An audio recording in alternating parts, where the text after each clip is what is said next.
Welcome tonight to PCC Eagle Field. I'm up here in the booth. My name is Corey Myers. I'm over here with Tyler Ebert. And we also have in the booth tonight Coach Joe Lewas with us just to talk a little bit about the game before we start here. Joe, I just have some questions for you tonight. First one is there anywhere that you've seen the last couple games where you can improve a part of the field, different players that you think need to improve tonight to get the win?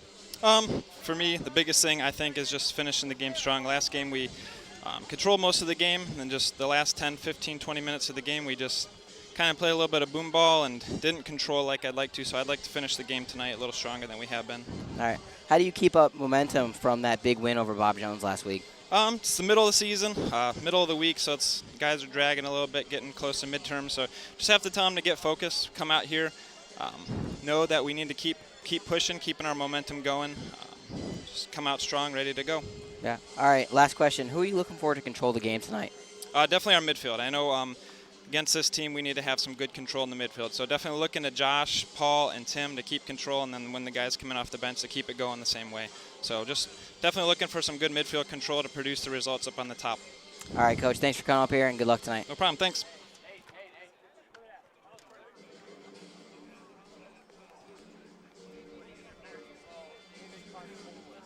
All right, Tyler. Now we heard from Coach Lewas there.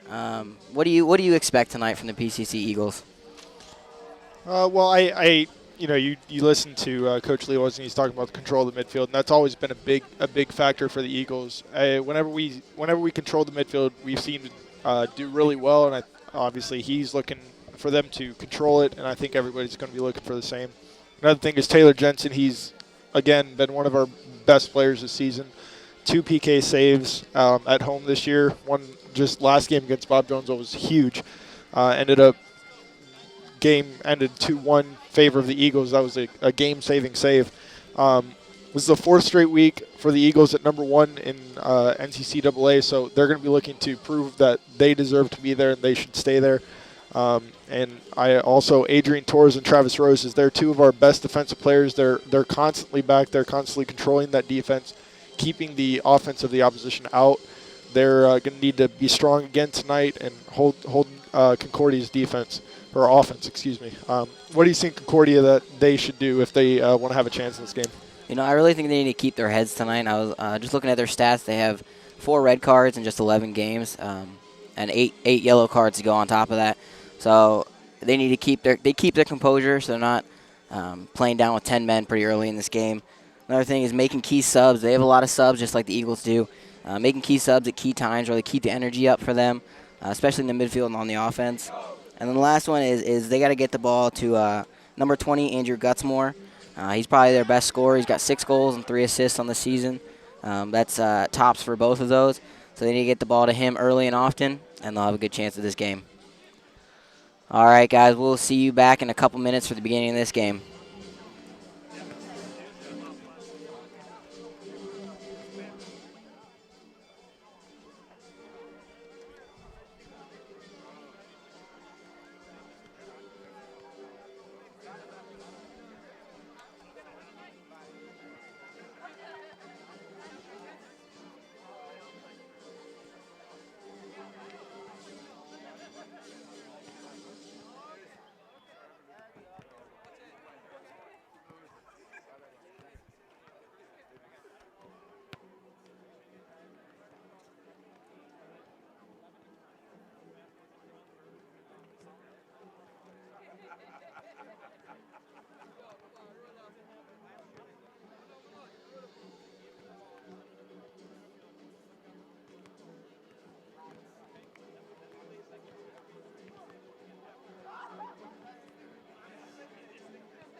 Tonight's sports medicine coverage is provided by the Andrews Institute and Baptist Healthcare. The official sports medicine provider for Pensacola Christian College.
Starting tonight for the visiting Hornets from Concordia College. Number 1, Toby Windy. Number 2, Palmville John. Number 3, Sime Ludia. Number 5, Gordon Romerio. Number 6, Hamaha Pierre. Number 7, Eczema Edwards. Number 11, Ubin Clavins. Number 12, Cohen Insomnia. Number 13, Gene Everson. Number 17, Puente Carrera Miguel Del Niro. Number 21, Wesley Jamoy. The Hornets are led by Coach Gene-Fa Gene. And now, your Pensacola Christian College Eagles. Starting tonight, number 1, a sophomore from Mansfield, Ohio, Jake McClellan. Number 3, a senior from Springfield, Tennessee, Micah Hatcher. Number 5, a junior from Milton, Florida, Tim Yefama.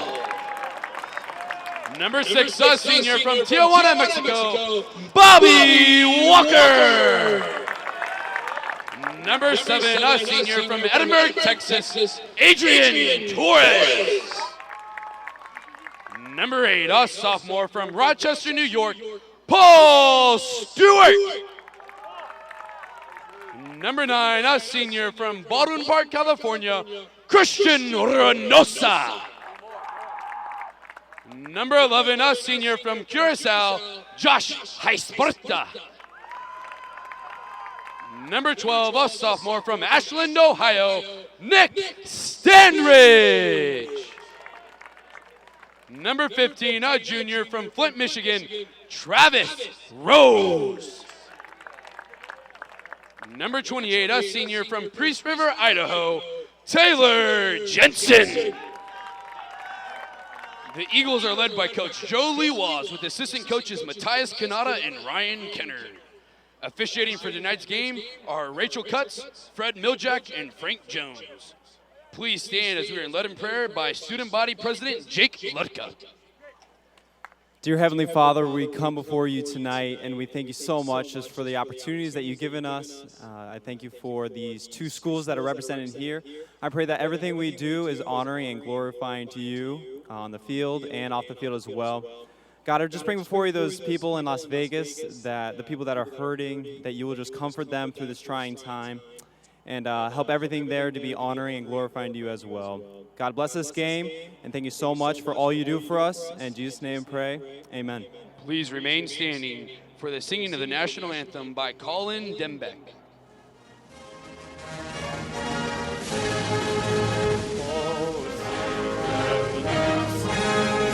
By the dawn's early light, what so proudly we hailed at the twilight's last gleaming, whose broad stripes and bright stars through the perilous fight, o'er the ramparts we watched, were so gallantly streaming, and the rocket's red glare, the bombs bursting in air, gave proof through the night that our flag was still there. Oh, say does that star-spangled banner yet wave o'er the land of the free and the home of the brave.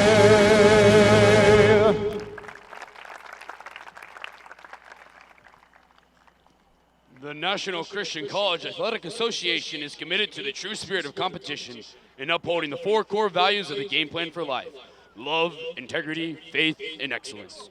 We ask that each participant, official, and spectator join us in exhibiting these Christ-like characteristics and help create a positive environment in which to enjoy today's competition.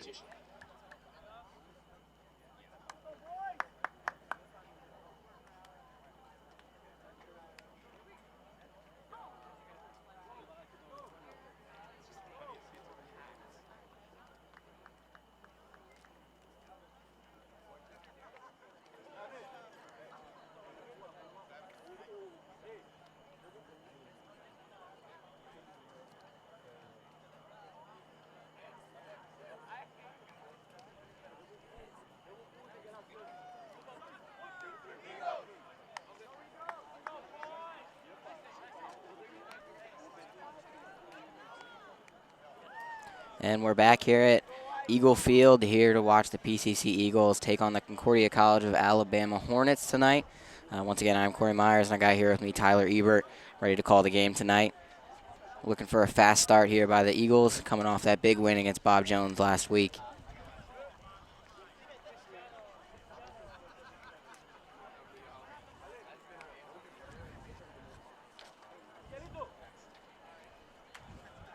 Concordia here is going to start with the ball.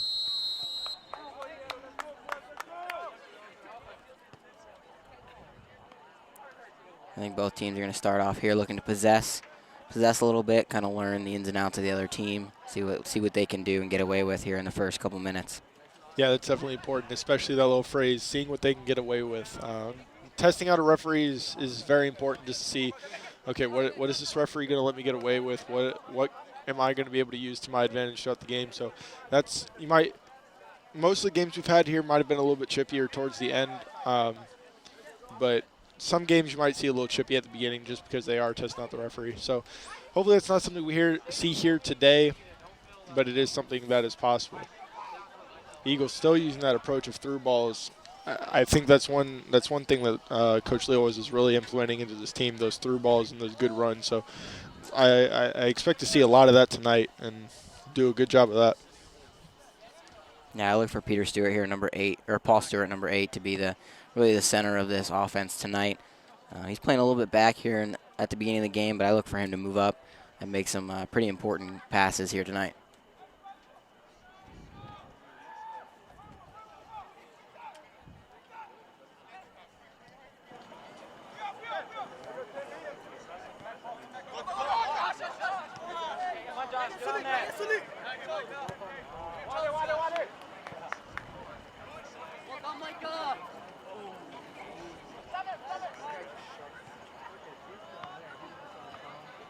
It's going to be a fast, physical team here at Concordia, so we're going to have to be on our toes, especially in the back line. Just ready for those balls played over the back and through balls as well. Concordia is going to be looking to run onto those really fast and challenge our defense a lot, like you saw Micah Hatcher there. Just get beat. Running full speed still wasn't quite able to get there, but that's going to be important tonight to not play too far up and be ready to cover back when necessary. Yeah, I think the Eagles have to keep their heads tonight and not let their number 1 ranking that they've had for the last couple weeks get in their heads and just focus on this game and not the game before and not the game ahead. So.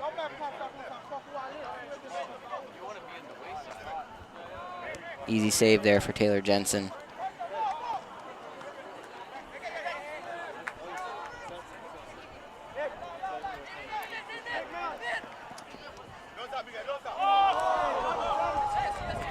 Fancy footwork there by number 12, Nick Stanridge. Good pass, just a little too far for number 6, Bobby Walker.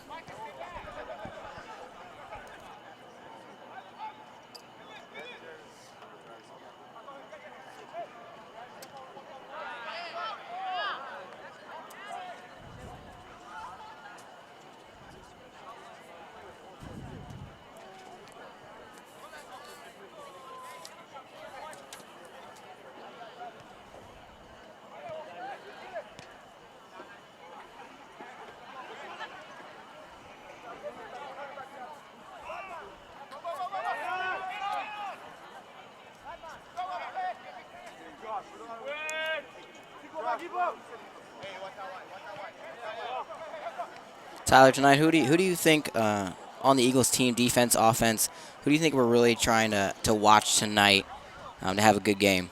Adrian Torres, especially. He's the captain of this team. He's a very important player on this team in the back, especially because a lot of times, a lot of the opponents we've come up against have tried to play those through balls, and he's been able to step up and intercept those balls just because he's got a really high soccer IQ. He's able to read the offense really well because when he played with me on the Spartans before there was an Eagles team, he actually played offense for us, and so he knows the ins and outs of offense. He pretty much knows the ins and outs of every position on this field. He's a very versatile player, so I expect him to be very important to this team, intercepting those passes, reading the offense as they pressure. And if he does step up and miss it, Travis Rose, his partner in crime back there on defense, will be there to pick off those passes that Adrian may not get, which rarely happens, but it happens nonetheless. Yeah, I think they're going to have a tough time tonight with number 12, Ismania Cohen. He's got 5 goals and 2 assists, and he's playing that straight up the middle striker tonight, that the true 9 that they play. So they're going to have a tough time. He looks fast. He's tall. So they're going to have their hands full with him tonight.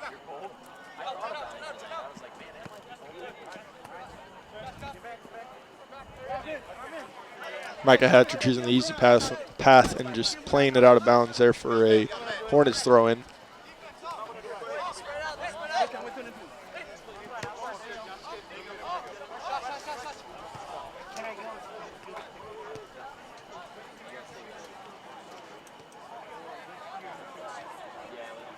Both teams moving the ball really well, making good passes in the back, not pushing it up too far too quickly, just looking for the open man and getting the ball moving around, possessing pretty much.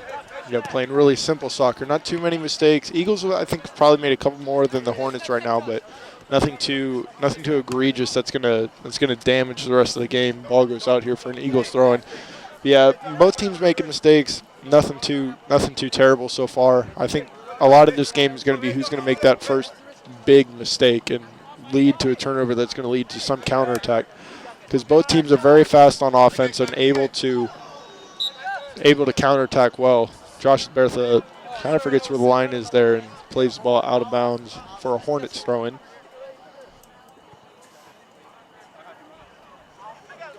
Not many on the Eagles bench, which is right there, agreed with it, but ball went completely past the line, as the AR said, so it will be a throw-in. Hornets making good use of both sides of the pitch, switching it back and forth with a good bit of ease right now, as the Eagles aren't really putting too much pressure on them right now.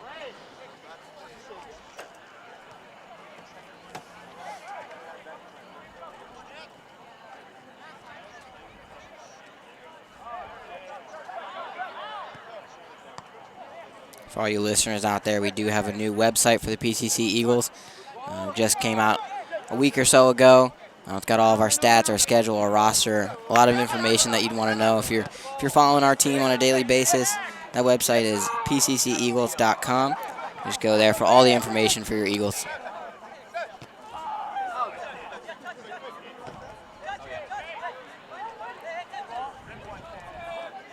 Jake McClellan doing a good job of winning the ball back there and keeping control.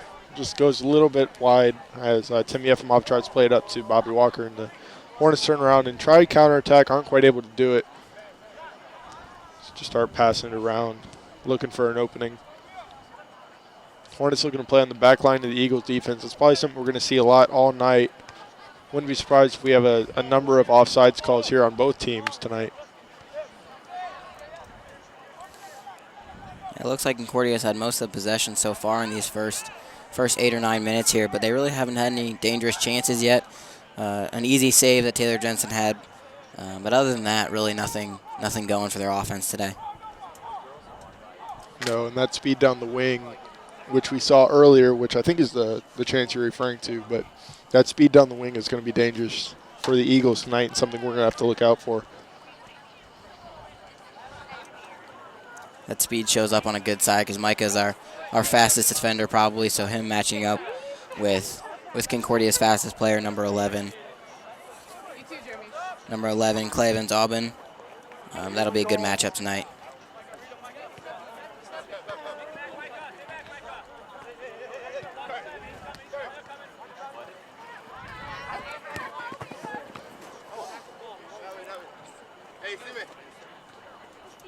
One of the bench players getting their first touch for the game as the ball gets drilled straight at them. Concordia is just trying to get them involved in the game, you know? Yeah. Trying to get them warmed up.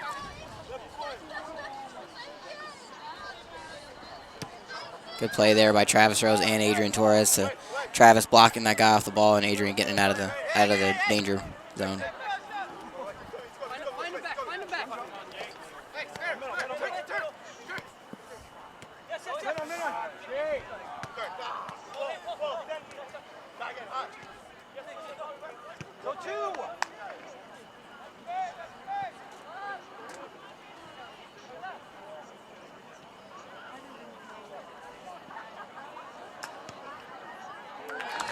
Christian Reynoso is getting beat off the ball just a little bit there. Good shot there by the Hornets striker. Also a good save by Taylor Jensen there.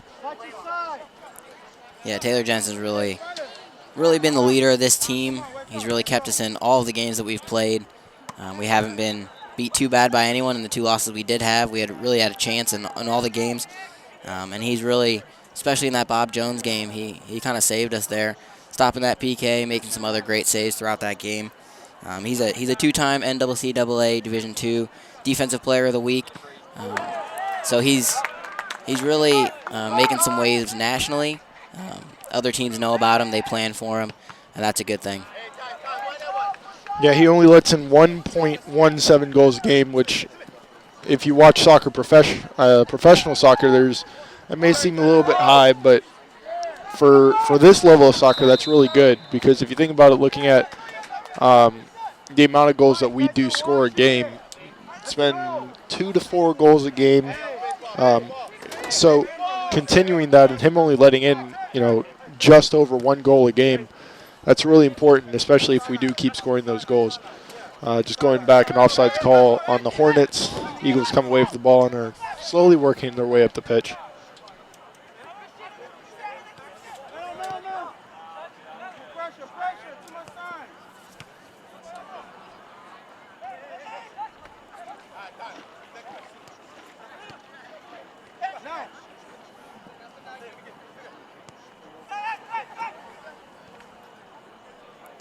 Really looking for number 11, Josh Gasparita, to get this offense going a little bit here. He's scored or assisted in our last 3 games, so he's on a hot streak. He's doing well in the last couple games. He's really on form. We need him to step up here in this game. Yeah, another player would be Paul Stewart. He had a quiet game last game against Bob Jones. Didn't do too much, but he made enough of an impact to, impact the game. I can use the same word again. But I think if Josh and Paul can both play at their peak, like Paul did a couple games ago and Josh last couple games, I think we can beat any team in the country if both of those two are at their best, and if Taylor's also his best. So you don't always see players at their best at the same time, but if it happens, you could almost say we're unstoppable. Yeah, I totally agree. Just a miscue by the Concordia Hornets there. Just overplayed it a little bit, went right to Taylor Jensen.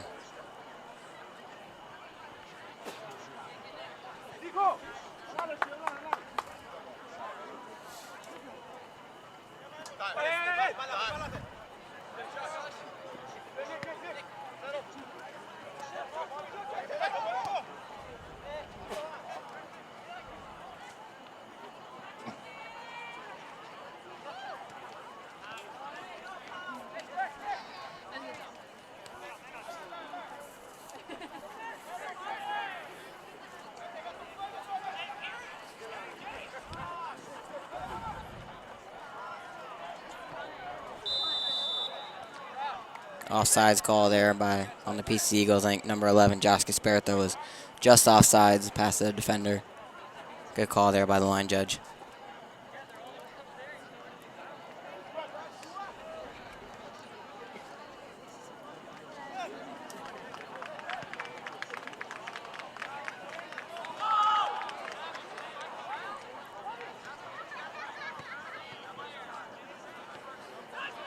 Good through ball there by Bobby Walker to number 1, Jake McClellan.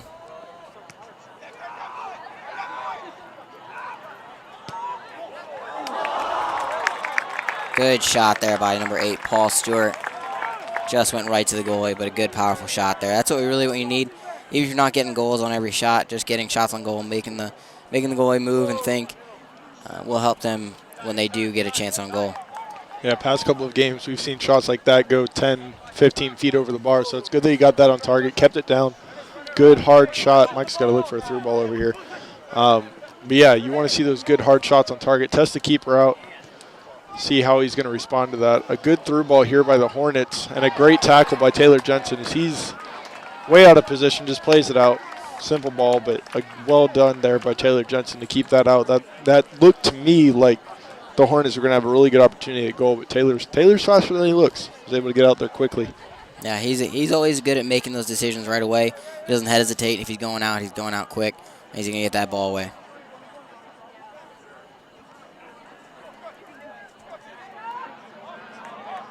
Good tackle by Adrian Torres. Starts the attack here as Bobby Walker has the ball down the side, plays it back to Adrian. Tries to beat him in. Good tackle there by the Hornets.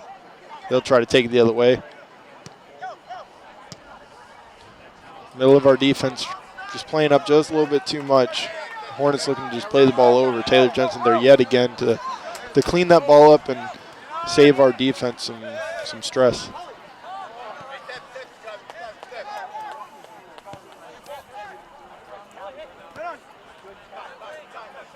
I think another thing that's going to be important is just talking. A lot of on the giveaway that Paul Stewart just had, I didn't really hear anybody talking, let him know that he had somebody right on his back. So we're going to have to keep talking, let each other know if there's somebody coming or if there's somebody coming up really fast, that sort of thing. Just so we don't have those simple little giveaways that, could turn into a big mistake and a goal for the other team.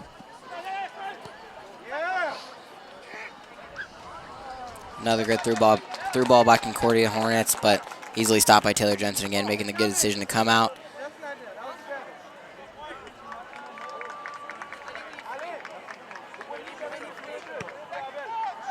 Booming punt here by Taylor Jensen, right to Bobby Walker, who kicks it. Good pass over to Jake McClellan and over to Nick Stanridge, number 12. Goalies aren't just for defense, they can start the counterattack as well.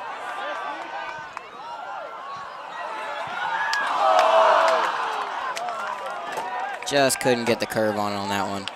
It was Paul Stewart. Good shot, though. Good thought. It was a good effort. I don't think Paul was ready for that ball to come to him, but he did well nonetheless. It's always a difficult and awkward position to get a shot off, especially when you're already leaning on the foot that you'd rather take it on. You have to use the outside of the foot. But it was a good effort.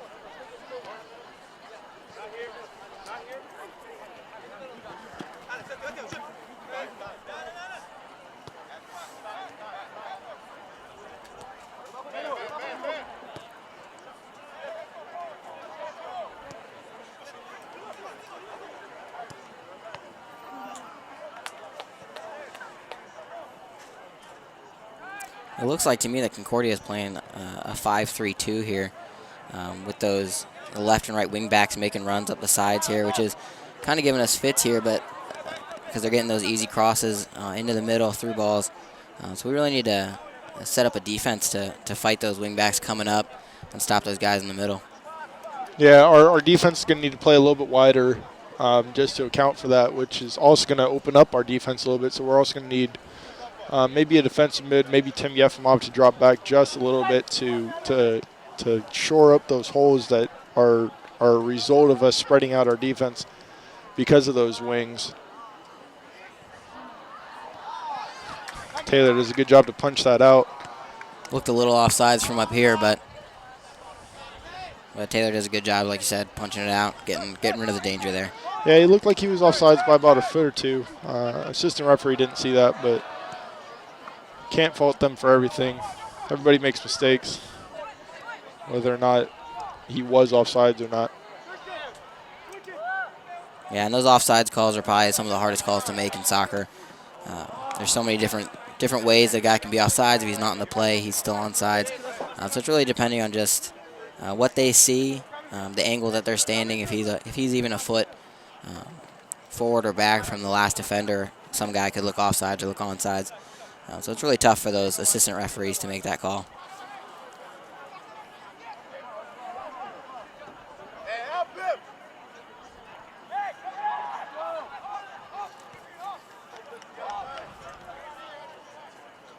I think a couple of games ago we saw Paul Stewart kind of everywhere. Last game, Josh Bertha was everywhere, and now I think Bobby Walker is kind of taking that role. He was just over on the left side a few minutes ago, and now he's suddenly on the right. Shows that we're just kind of working around, showing that our players really are versatile in most positions on the pitch relative to their position. You know, if they're a striker, they may not necessarily be great on defense, but either side of the pitch. I know for me, I play a lot of left defense, and if I ever go on the right, it's incredibly uncomfortable. So I know some professional players are like that too. So if you're able to play on both sides of the pitch, that's a very useful tool to have. It makes you a very good player to have on your team and very useful.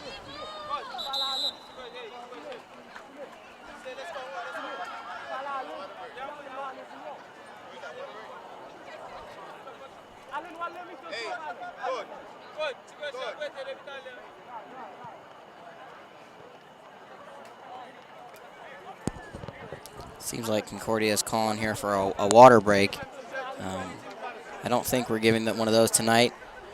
We did a couple games ago versus Johnson University. During the day, it was about 98 to 100 degrees that day, and it was hot, and we definitely needed a water break that day. It's actually it's pretty nice out tonight, about 80 degrees, I'd say. Nice little breeze going through. So it's a beautiful night for soccer.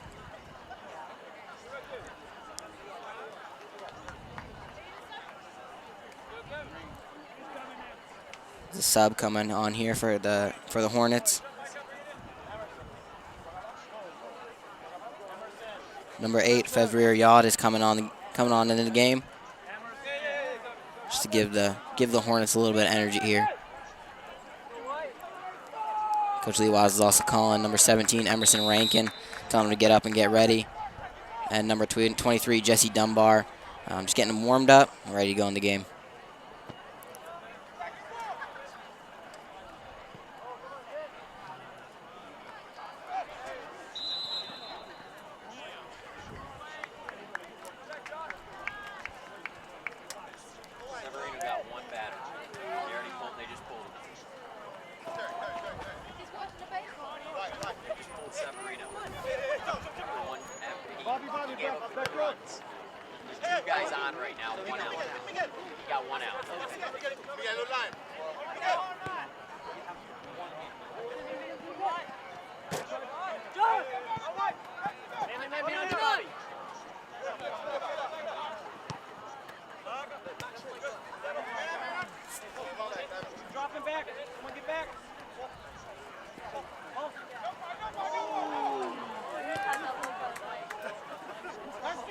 That's some fancy footwork there by number 8, Paul Stewart.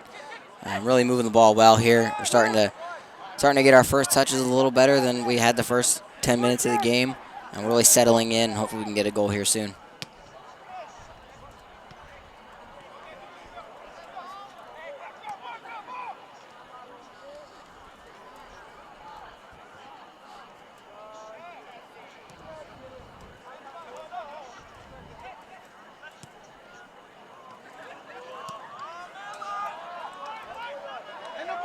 An attack here for the it was a good offsides call there by the assistant referee on the Concordia Hornets. Kind of saved us there from a pretty decent attack, it looked like.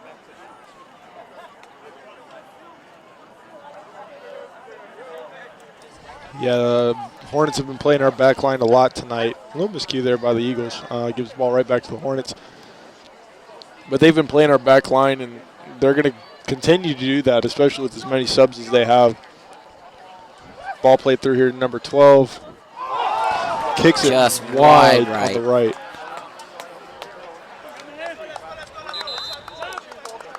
I think our last couple games really prepared us for this type of team. Point University, Faulkner University both played this type of game, playing straight up the middle, not possessing as much, just trying to get that through ball right up the middle to the sides, trying to score. So I think we're pretty well prepared for this tonight. Absolutely. 2 subs coming on now. Number 17, Emerson Rankin, and number 23, Jesse Dunbar. 2 players coming off for number 5, Tim Yefimov, and number 11, Josh Bertha. That's all we'll see of them for the first half, as they have no re-entry for subs in the first half in this level, with 22 minutes left in the first half. Going to give them a good break. I think Coach Lewa sees this as a game that's probably going to come down to the wire, similar to Bob Jones, so he's definitely going to be looking to rest those players, utilize them a lot in the second half, not burn them out in the first half. Dangerous cross there by the Hornets, but caught and danger knocked away there by Taylor Jensen.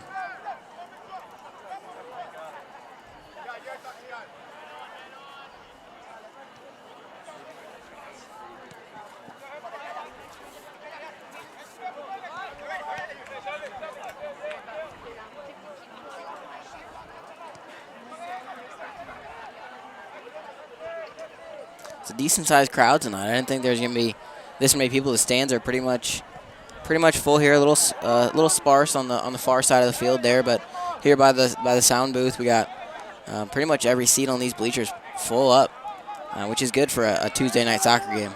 Yeah, definitely. We got midterms coming up, so a lot of people are going to be probably wanting to study for those, but instead they come out here to support their Eagles. It's what you like to see.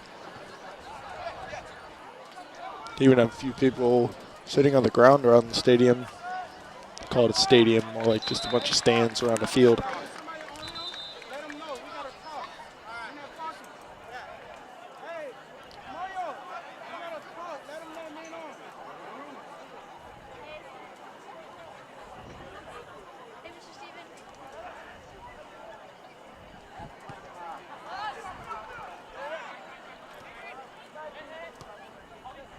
Adrian Torres with a good pass there, just well defended by the Hornets.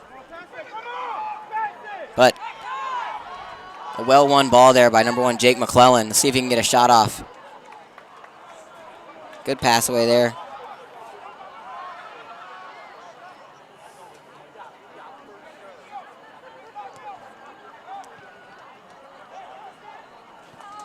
It was good movement there by the Eagles.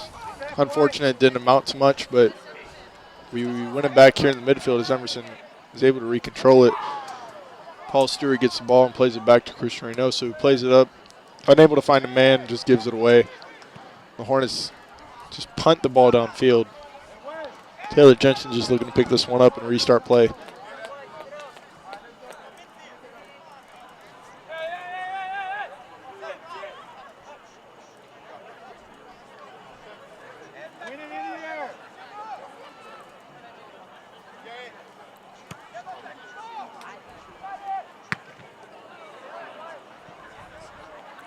I think Concordia is tired here. They're just trying to get a break here from this game a little bit. Just that's two boom balls right in a row to the goalie. Not dangerous plays. Just getting a little bit of a rest for their defense.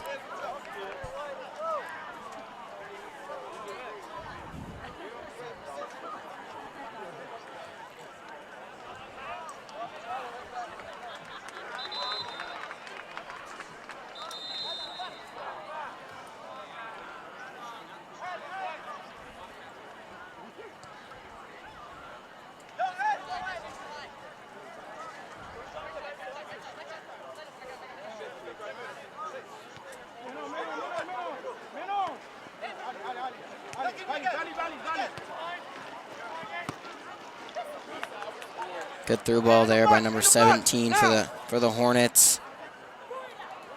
Boente, number 17, good through ball, but easily beaten away by the PCC Eagles defense.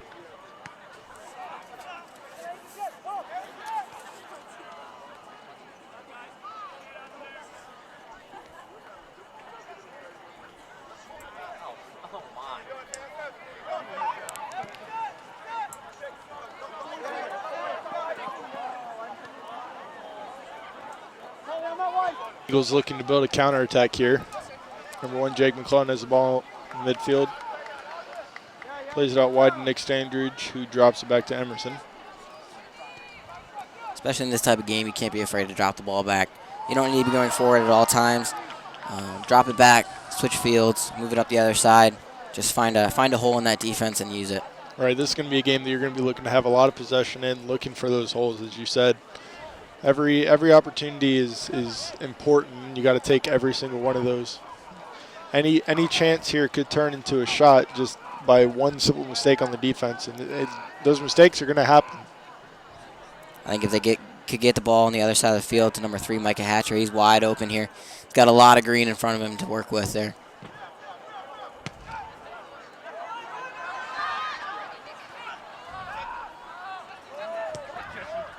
Good backheel pass there by Emerson Rankin, number 17, to another sub that just came in, number 23, Jesse Dunbar. So these subs are getting their money's worth tonight.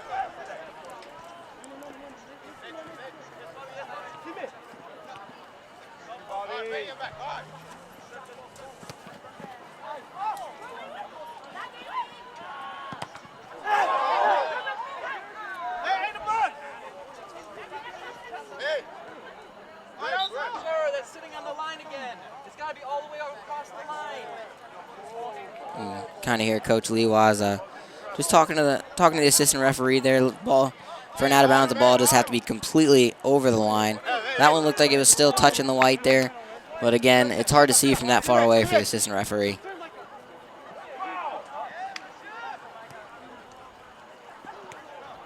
I'm just going back to that play in the box there. It did look a little bit like a handball on Micah Hatcher, but just because it touches your hand doesn't mean it's necessarily handling here in this game.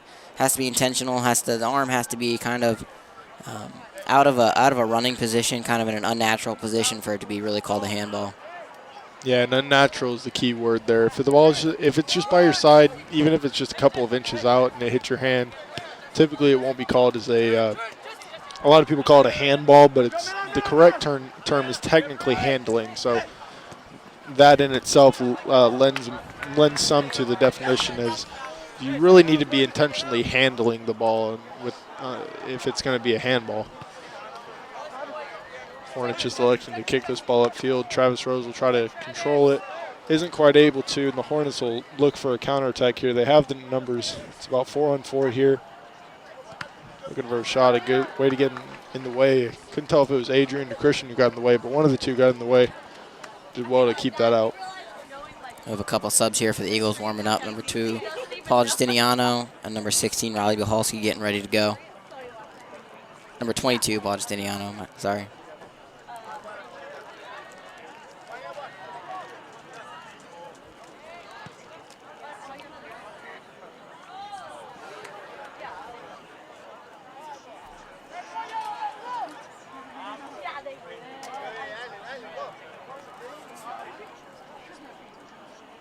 There's a good punch out there by goalie Taylor Jensen. That is a throw for the Concordia Hornets.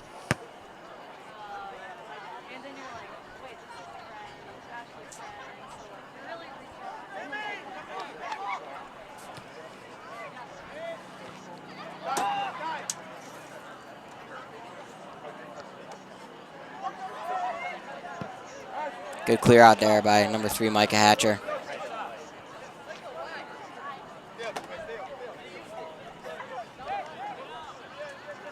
Bobby, behind you, Bobby. Touch. Hey, Micah. Yes, sir. Yes, sir. Yes, sir. Hey, Travis.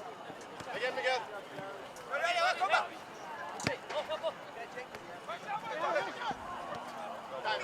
Just a hard first touch there by number 1, Jake McClellan.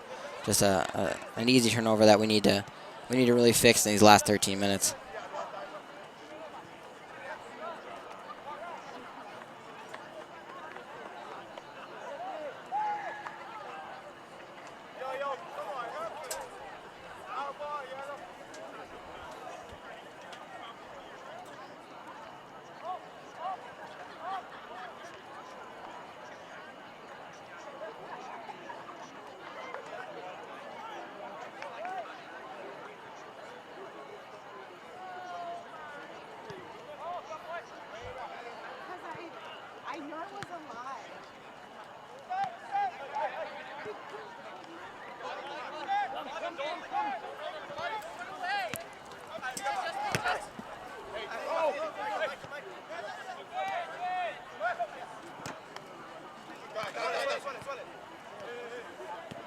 Eagles pass is just looking a little bit off tonight.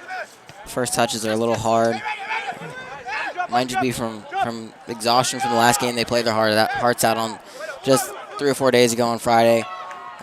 So they're tired. They're worn out. I mean, they are going to school as well. They got midterms coming up, so they're studying. So they're just a little tired, but they need to really clean up the passes, clean up the first touches, and we'll be good to go. Yeah, not as crisp as they have been in the past couple games. Bobby Walker does a good job to slow them down at least a little bit. Another through ball played over the top. Misread a little bit by Travis Rose. Micah Hatcher just standing up the Hornets player. Cross coming in. Nobody's there to finish it for the Hornets, which is not something you want to see for them. You want to see people crashing there instead of just standing with the ball. Emerson Rankin, number 17, really missed a wide open Bobby Walker up the side of the field there. Could have been a really good opportunity on goal.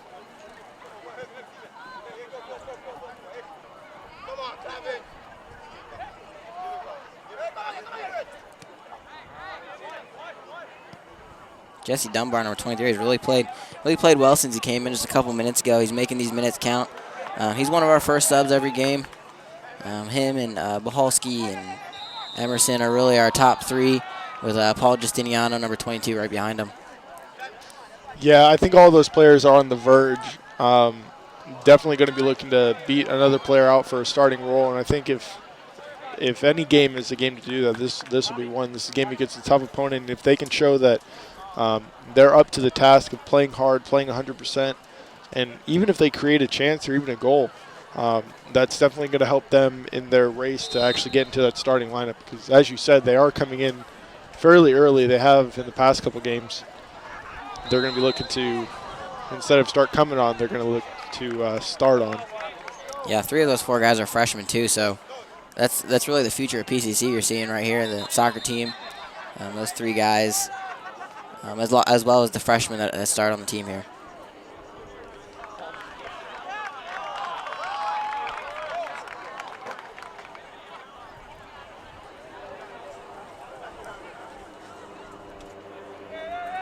We got a free kick here for the Eagles.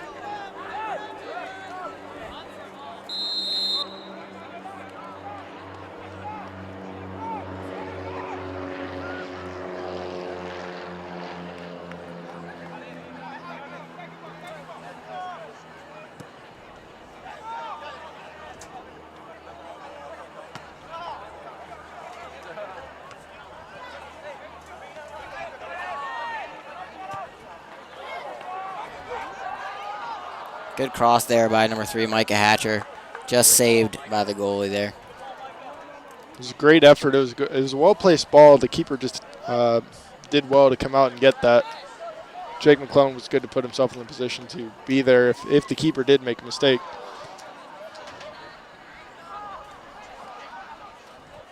Jake McClellan is one of the hardest workers on this team. I know we've talked about Tim Yefimov before and obviously Josh and Paul, but Jake McClellan is more in a role that you would expect him to just get the ball and run forward. But a lot of times he's pressuring that defense constantly, trying to get that ball back as the Hornets get a good opportunity here. Taylor Jensen parries it wide. Hornets kick it out of bounds. But Jake McClellan, if he loses the ball, he's right back on top of that player trying to get that ball back. Which is exactly what you want to see out of a player like him. 3 subs here for the Eagles. Number 16, Riley Buchowski. 22, Paul Justiniano. Number 18, Ben Hatcher coming on for number 6, Bobby Walker. Number 1, Jake McClellan. Number 12, Nick Standridge. And what you could almost call a line change here for the Hornets as they bring on like 7 players, I believe. Not even going to try to list who's coming on and who's coming off. I think both teams are gassed. It's been a hard fought, a lot of running on both sides, a lot of through balls, especially for Concordia. All they do, their offense especially, just runs up and down this field. So they're making a lot of subs. We're making a lot of subs. I guess we'll see whose subs can make a play here. And we've already seen Emerson and blanking on his name, Jesse Dunbar, have an impact in this game. Both have been working fairly hard, especially in the midfield, trying to win the balls and get the ball forward for our attackers. So we basically just switched out our entire offense. So our entire offense is subs right now. So they're all going to be, as I said earlier, looking for that starting place and giving 110%. So hopefully we can get a goal here in the last 7.5 minutes. So it's going to be really important, especially going into half. I dare say we probably see 1 goal in the last 5 minutes, not necessarily from the Eagles.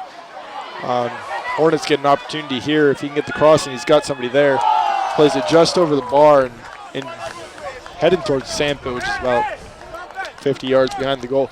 But I think if we get I could see us or the Hornets getting a goal here in the last 5 minutes, which is really going to turn the tide, especially heading into half and being that close to halftime. That's going to boost morale for one team and take morale down for another. So I think if we see that, it'll be a much more interesting game in the second half.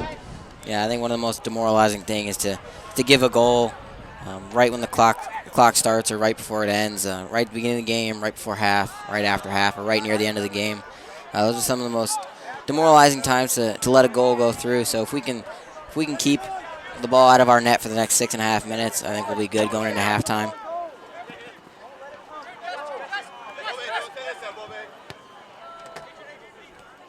Eagles doing well to possess the ball here, not playing anything too far forward, which you may want to see them attack a little bit more, but they're just controlling the ball, trying to find those opportunities.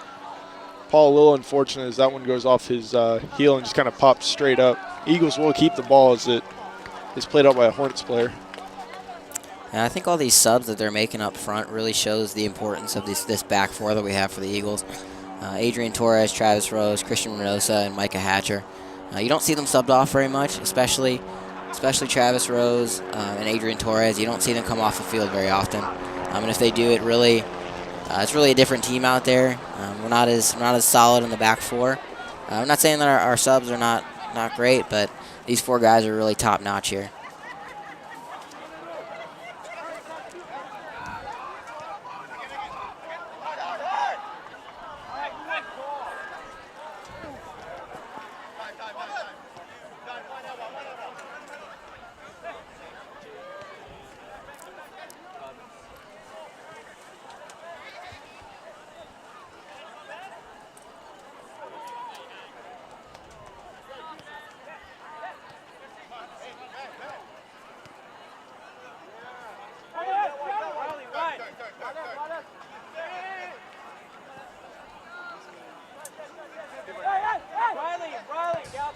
Yeah, and with that consistency on that topic, Adrian has played 542 minutes for the team, which is probably third highest.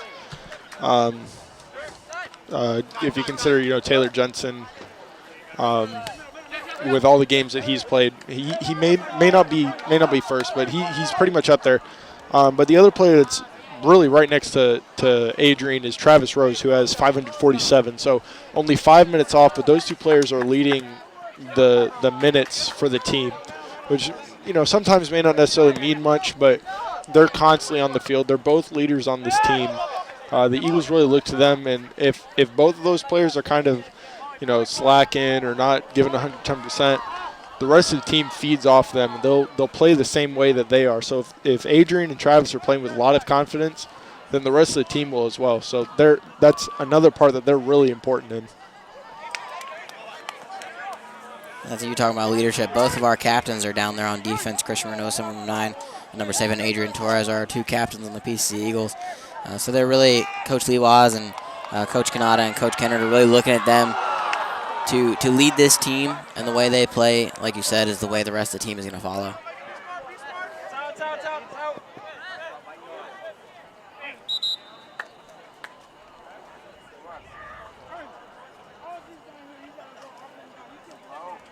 Looks like number 18, Ben Hatcher, is still down. Something with the lower leg, taking his shin guard and his sock off there. Not what you want to see in a young player, well, not what you want to see in any player given, but he's up and on both, able to put weight on both, but it is looking like he's going to get subbed off. Maybe he may have just gotten kneed or something, scratched, but that is an important player, having Paul Stewart down. The player coming on for him will be number 21, Luke Lafort. Haven't seen much of him this season. I think the last time we saw him was in the blowout a few games ago. And for your Eagles, number 21, Luke Lafort. I believe he did score a goal in that Johnson University game, so he's got his first goal. And I think he's hoping to get another one here pretty quick.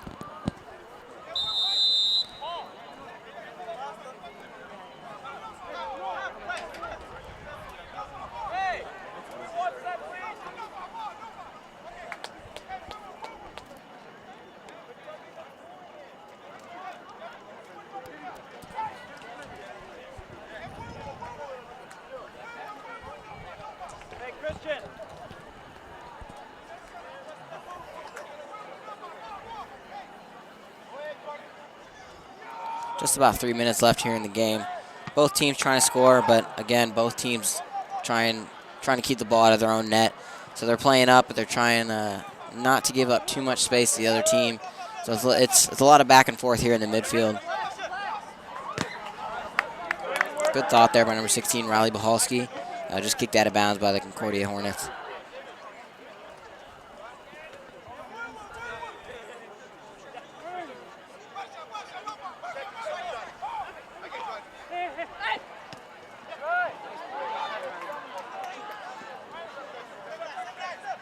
Good tackle by Riley Bachalski, just plays it out to Christian Reynosa. Probably going to play it up the wing, brings it back inside, will play it to the middle, gives it away.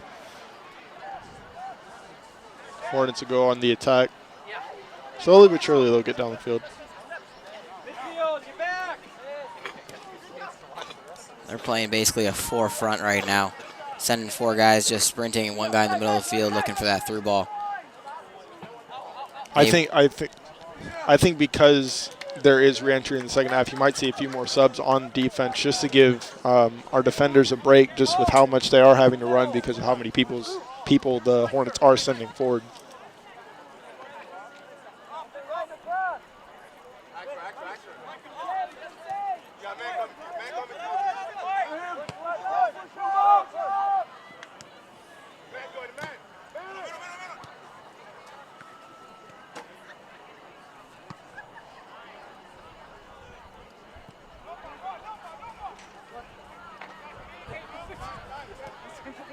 Just a little miscommunication there by number 21, Luke Lafort, number 18, Ben Hatcher.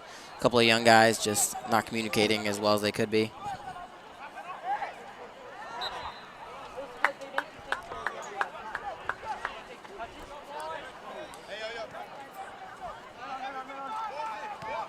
Under a minute here in this first half. Crunch time for both teams. Both teams are going to be looking for a goal going into halftime. I think at this point you could probably say the Hornets have had the most chances. They just really haven't put any on target. I mean, we had number 12 who could have just slid it to the right of Taylor Jensen, but played it too far wide. Basically an open net that he kicked over the bar. So plenty of chances here for the Hornets that they haven't capitalized on, and I think they'll be made to miss those chances in the second half if the Eagles come out strong. Under 15 seconds left. It's starting to look like nothing's going to happen in this first half, and we're going to go 0-0 for probably the first time here at home, I believe. Yeah, I think it's really about the quality of the chances you get, not the quantity. Concordia has had a lot of shots on goal here, but Taylor and the defense have really stopped them pretty easily down here. We'll be back at the end of halftime, beginning of the second half. I'm Corey Myers, and this is Tyler Huber.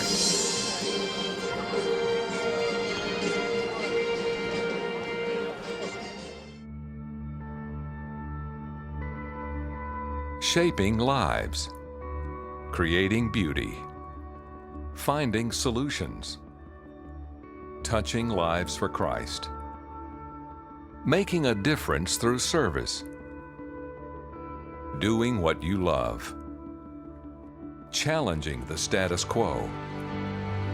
For decades, PCC graduates have taken their next steps in life, continuing to grow, to accomplish, and to influence, doing what they were meant to do, one step at a time.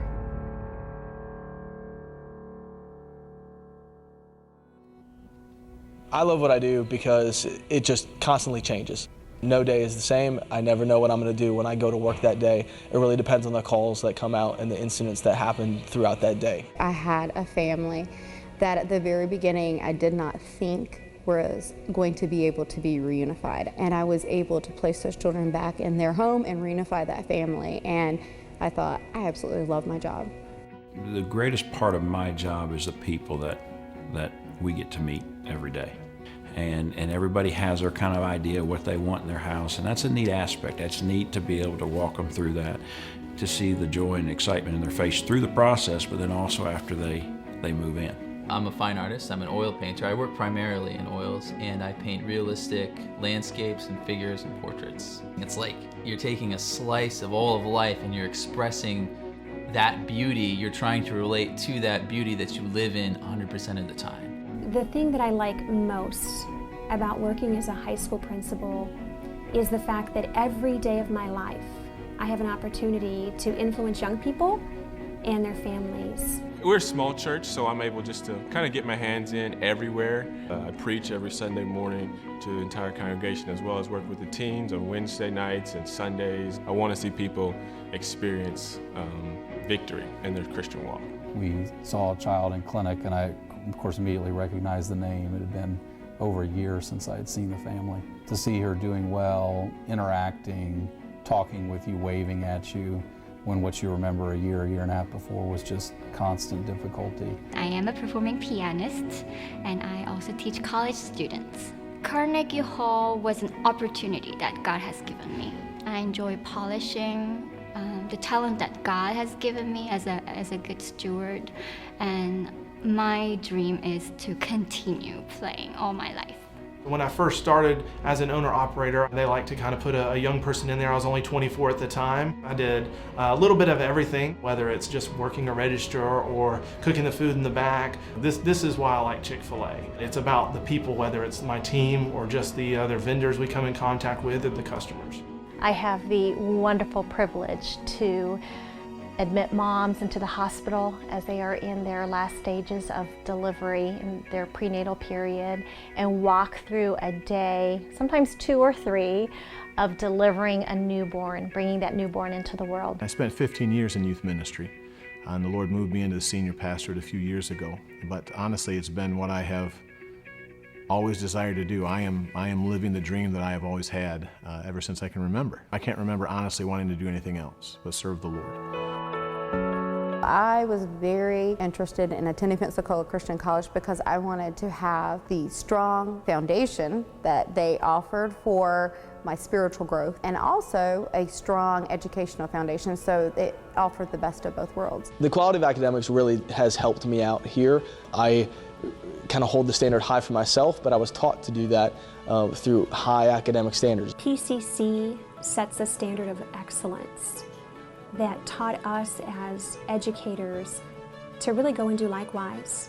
I would say that the teachers were not only dedicated to keeping a standard of excellence, but I would say in many respects they were the standard of excellence. Their own ethic, their own work ethic, I think really inspired me to work much, much harder than perhaps I normally would have. I had several professors I think very fondly of that took a lot of extra time if I was struggling in a class or just not getting some material that say, hey, meet with me after.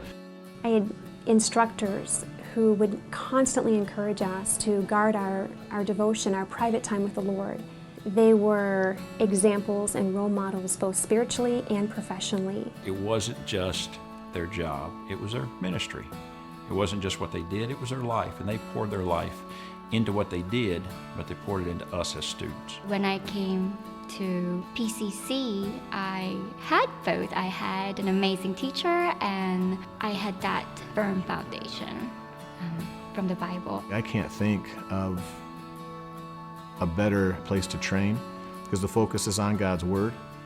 You know, it's not just a Christian college in philosophy, it's a Christian college in its activity. I grew spiritually under the daily preaching and teaching of the Word of God, and it changed my life. If you want to know what something's right or wrong, I know exactly where to look, and I can base a lot of that back to the things that I learned through Bible classes. The environment enabled me to really seek the Lord and His will for my life.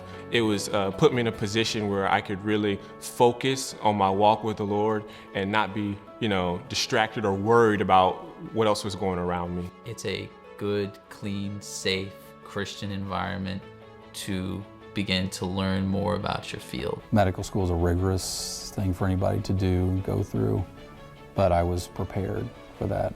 Going into grad school, I had no problem passing those entrance exams. I mean, things I learned at Pensacola was how to deal with people in a one-on-one, in a real way. I came out of PCC well prepared and well equipped for nursing and really life in general.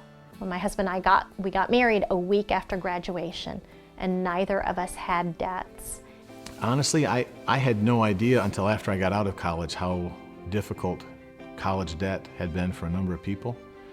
And I thought it was normal to graduate with a degree and not have thousands of dollars of debt hanging over your head. To make the decision to go to a place where the tuition is affordable, where you're not going to come out of college with a lot of debt. I sit down at a desk next to people every day now who owe $250,000 or $350,000 of school debt, and I have none of that. And it's a great environment to really learn God for yourself. And that's really, I think, the greatest asset that PCC has for a young person. You can come to a school where you don't have a lot of the pressures of the world and at the same time focus on your academics, and I think that really is the greatest reason. Look at the product that's coming out, read about it, look at what people have experienced there. Come to people who are graduates and alumni and have gone out and done things in this world for God's glory, and then make an informed decision. Never close your mind to something that God might have for you. But in the end, it's you and your relationship with your God that should decide what the next step is.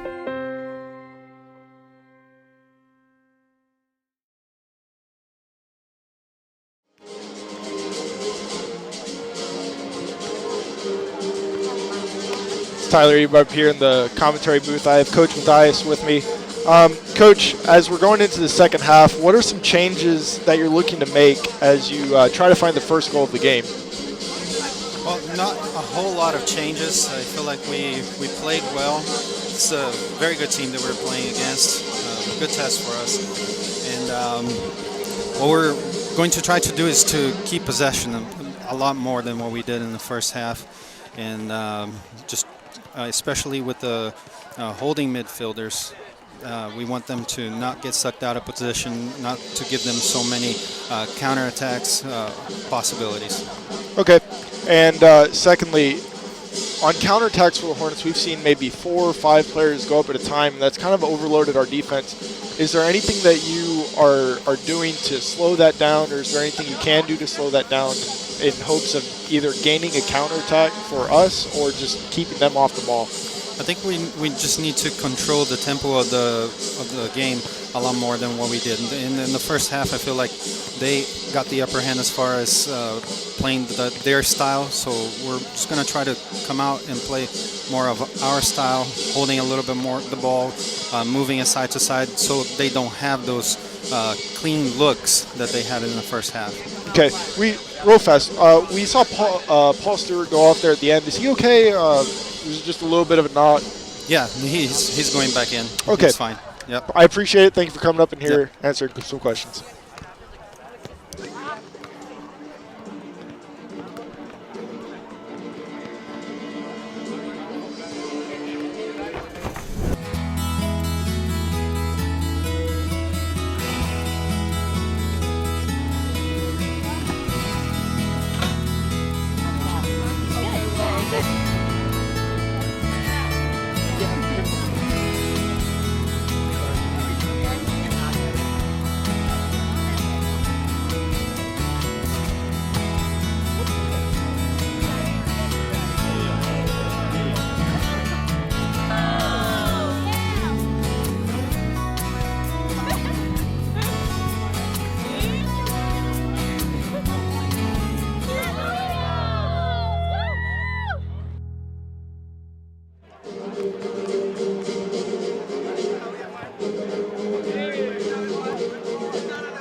This semester at PCC, we as a student body have been focused on the power of the Word of God. In 2016, the government of Papua New Guinea, seeking to get the Word of God into their public schools, reached out to Baptist International Missions, asking for help to get the Bible into the hands of their students.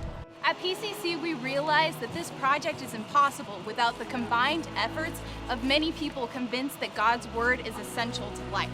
Our goal for this year's mission project is to support BIMI in their endeavor to deliver Bibles into the hands of over 2 million students in Papua New Guinea. We started off with the Roundup campaign. For 2 weeks, students were given the option anytime they made a purchase to round up to the next dollar. Next, the sophomore class raised money with a scavenger hunt. Each member of each team donated $3. Over the next couple days and nights, they took various pictures with members of faculty and did several challenges. Nearly 3,000 students and faculty raised more than we ever have to help the whole nation of Papua New Guinea. After all this, we only had one thing left to do. Run.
Welcome back here to PCC Eagle Field as we start the second half here in just a couple seconds. Both teams are coming out. Looks like Concordia is still warming up a little bit. But we'll get started here any second. Just for your sake, Paul Stewart did go down with an injury at the end of the last half, just about 5 minutes before the half, but he is back out on the field. He looks like he's doing fine.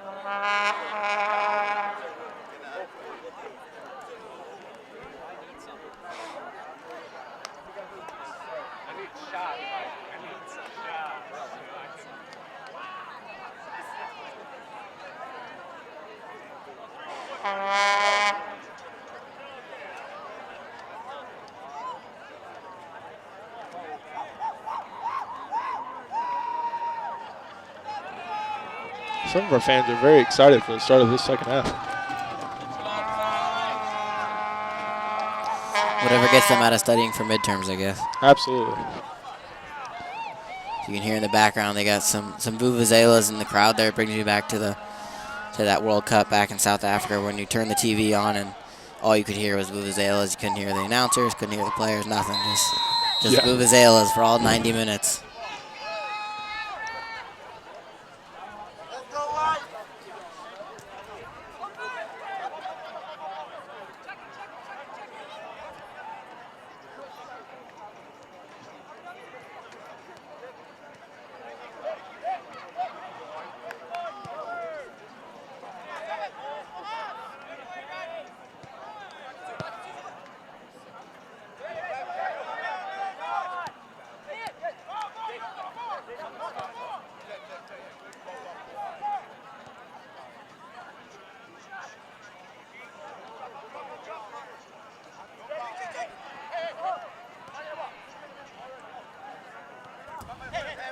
Second half starting out pretty much like the first half. Neither team can really keep possession for very long. Good through ball. Has an offsides. Offsides there on Concordia. Saved a goal.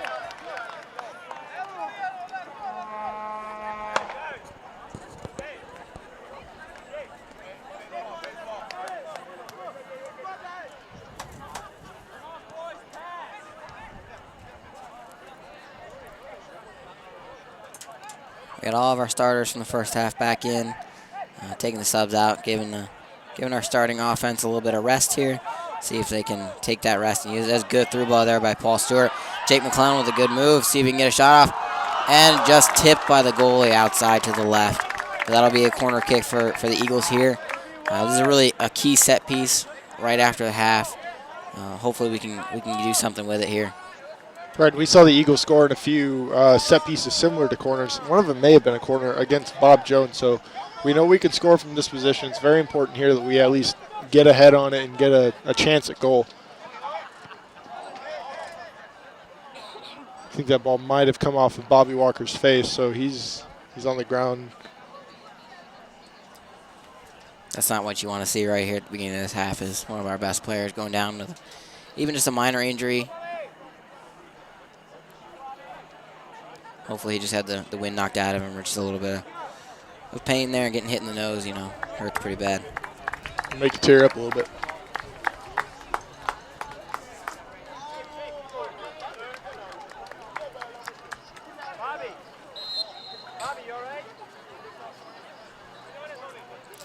Bobby Walker, number 6, looks all right. Just kind of more of a shock value there than a real injury, but hopefully he's all right. Never really expect to get hit in the face by a ball, so that's always uncomfortable. We'll contribute that to the ball that just hit him. Like you said in the first half, Jake McClellan is just all over the field. He is doing everything. He's running for every ball that he loses, or even if a teammate loses it, he's going after it. I think he's going to be key here in this second half. Definitely. He's already had one opportunity here that he almost scored. It was a good save by Toby Wendy for the Hornets, but that's already an opportunity that we had. It was only about 3 minutes in that he had that, so he's going to be crucial to the second half.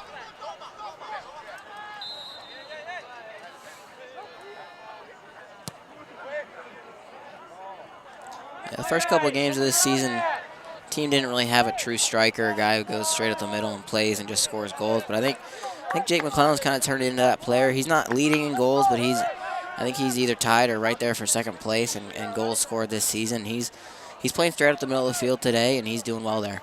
Yeah, he's a fast player. He's able to dribble around people, so that's pretty critical for a striker to have. Skills for a striker to have, and he's able to do that fairly well. So it makes him a very useful piece of this team. Awkward clear there. Does find its way out to Tim Yefimov, who plays it over to Paul Stewart. Still looking to control the ball, just playing it back, controlling the tempo.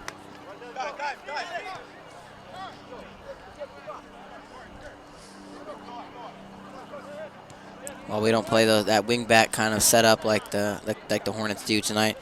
We do have a couple of left and right backs here that can run up the field when necessary, especially Micah Hatcher. And even Christian Reynosa, when necessary, he can make that run, get that through ball, and make a play on offense too.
Ball just cleared out of bounds. The Eagles have a throw in here. Christian Reynosa takes it. Looking for somebody to make a run here.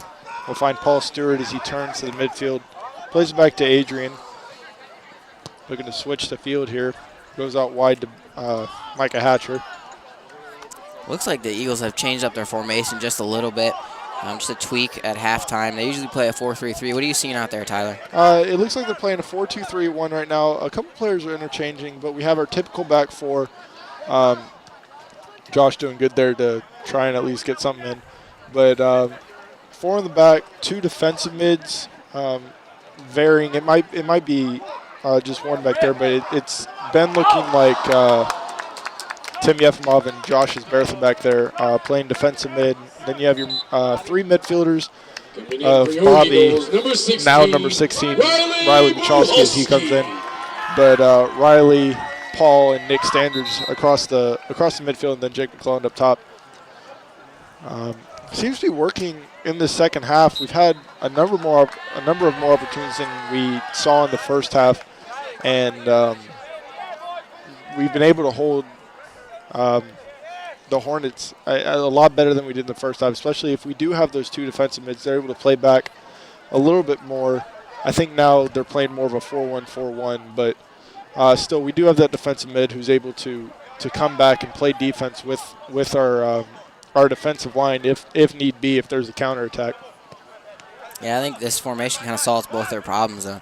It stops the through ball by adding one or two defenders back there, really, those two defensive midfielders, and really Tim Yefimov all the time, and then Josh kind of a fluid motion forward and back. And then it adds a little penetration up front with Jake McClellan just playing that straight-up striker, going right up the middle, looking for those through balls. So hopefully it'll solve both those problems that we had in the first half, not being able to score a goal and giving up a little too many through balls and over-the-top balls on defense. Yeah, like you said, Josh is playing a really fluid role right now. I don't think you can really pin him down to a position because as I was trying to figure out what formation we were playing, he was back in defensive mid, and just then you saw him playing up near a striker position. So he's kind of all over the place right now, kind of taking that role that him and Paul have been switching out on over the past couple games. So he's looking to be a big contributor in this second half, and I expect him to be. Working really hard. He's got a very strong left foot, so if he's able to get the ball on that left foot and dribble past somebody, I fully expect him to do so.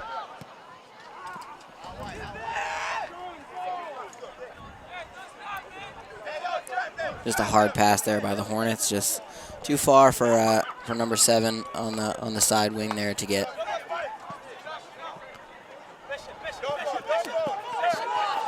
Good head there by Josky Sperther, just misplayed it out of bounds.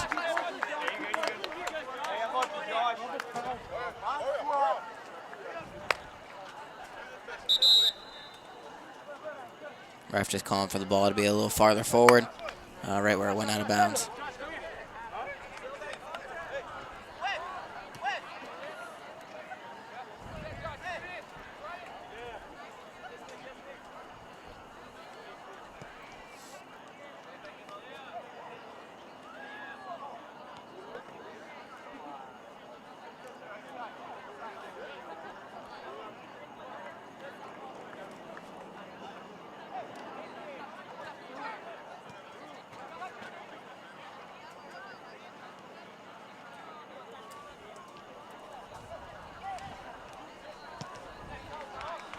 Good clear there by number 7, Adrian Torres. Right to his own man, just a little bit misplayed there by number 12, Nick Standridge. You're still seeing the Hornets play a lot of men up. They have constantly about 5 or 6 people up. So one thing the Eagles are going to be looking to do is counterattack really, really fast. If they're able to get a quick counterattack going with good, crisp passes, he's onside. So Nick Standridge has an opportunity here. Good save by the goalkeeper within the penalty box. So it's not handling there by the goalkeeper, but counterattacks are going to be imperative in the second half for the Eagles. Is most of the time you look at the defense of the Hornets and there's only 2 people back. So they're going to have to, the Eagles that is, are going to have to strike quickly and strike accurately. Yeah, the Hornets formation here is real fluid, just like we were talking about the Eagles, but even more so. They have a lot of players moving around a lot on the field, a lot of guys switching from offense to defense. They're using their speed to their advantage, but like you said, if we can catch them with more guys up than they have back, we might be able to get a goal.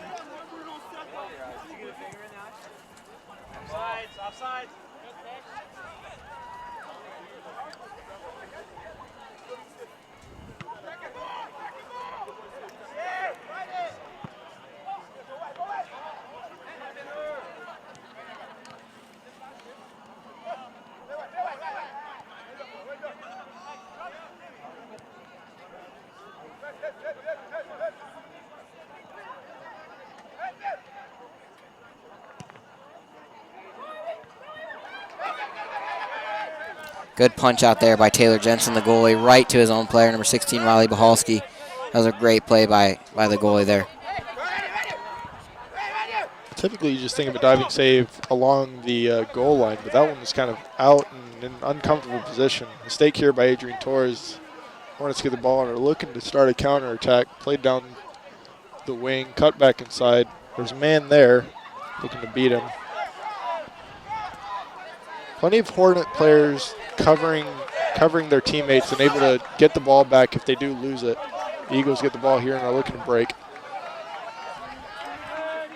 Hornets just real fast to get back. They went from 2 guys back on defense to 6 really quickly, so it's hard for our offense to get any open space and any open passes, get those through balls.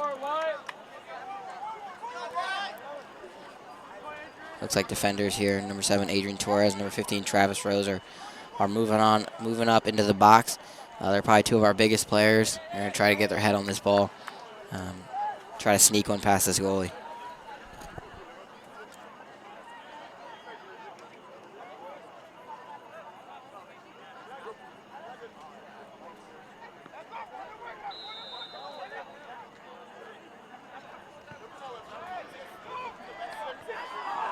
Great ball, finds the head of Adrian Torres, puts it just wide. It was a great cross there by Nick Standridge, but unable to find the back of the net as Adrian.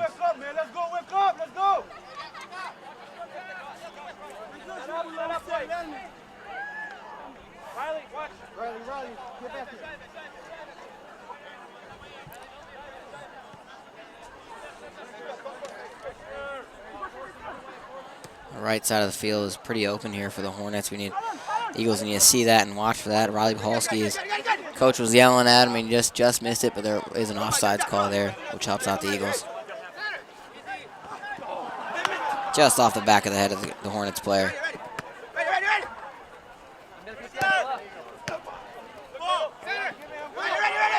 Tim standing wide open in the middle of the field. None of the Eagles players see him.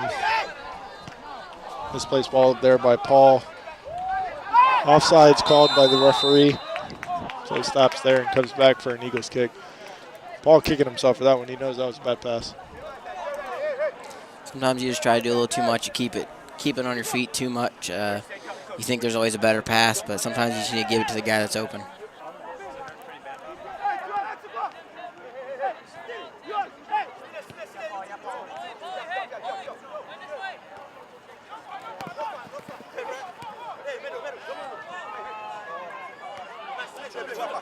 Paul Stewart goes down hard there. Just a physical play by the Concordia defense. But he's up and running. He looks to have a slight limp, but hopefully it's nothing too serious.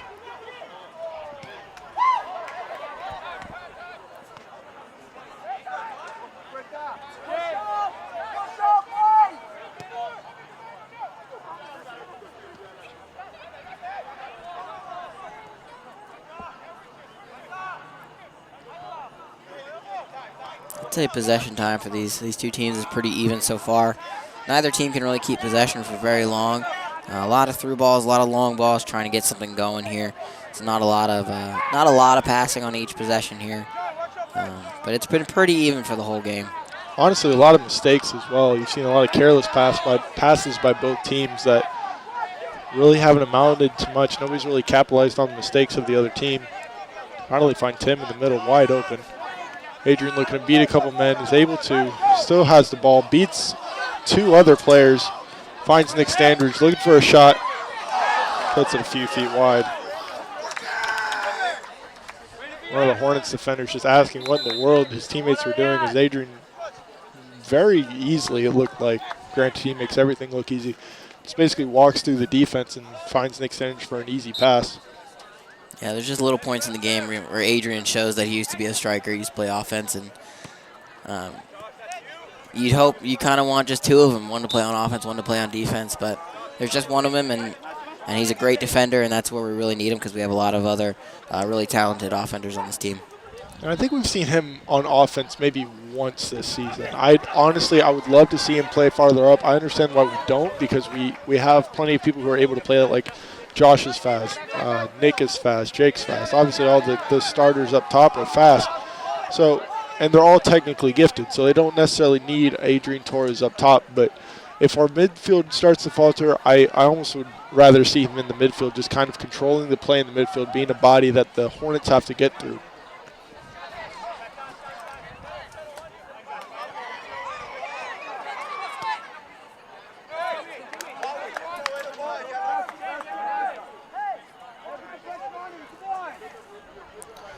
Riley Pahalski not making it easy here for this goalie.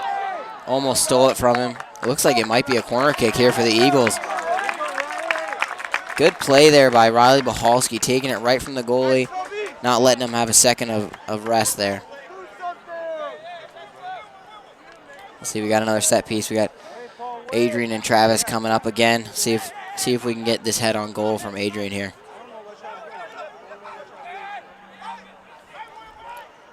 Three unmarked Eagles on the far side of the goal. Now finding a marker.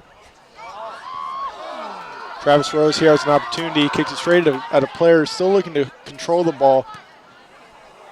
Finds Buchalski on the side. Nick Sterns gets it. Paul can control it, maybe put another ball back in. Does so. Adrian's still there. Buchalski, it's flipped a little bit. Nothing intentional, no foul there.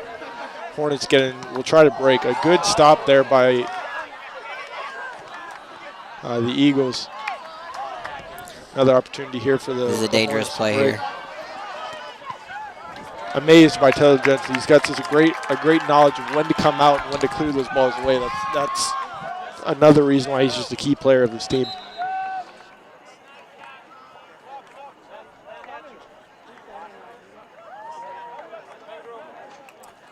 Yeah, he's been the main counterattack killer here this game. Every time they have a decent attack on goal, he's right there, stopping it, taking the ball, punching it out, kicking it out, just doing what he can to save this game.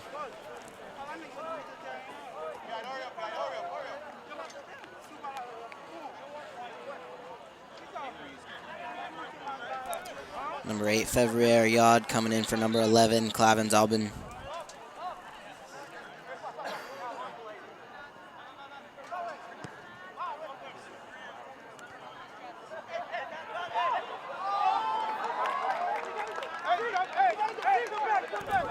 Taylor Jensen just making it look easy back there in goal.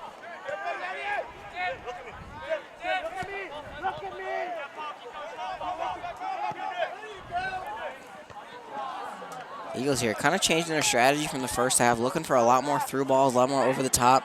They don't usually play this way. This is kind of how the teams that we played the last couple weeks, Trinity, Point, Faulkner, how they kind of play. They play straight out the middle, over the top.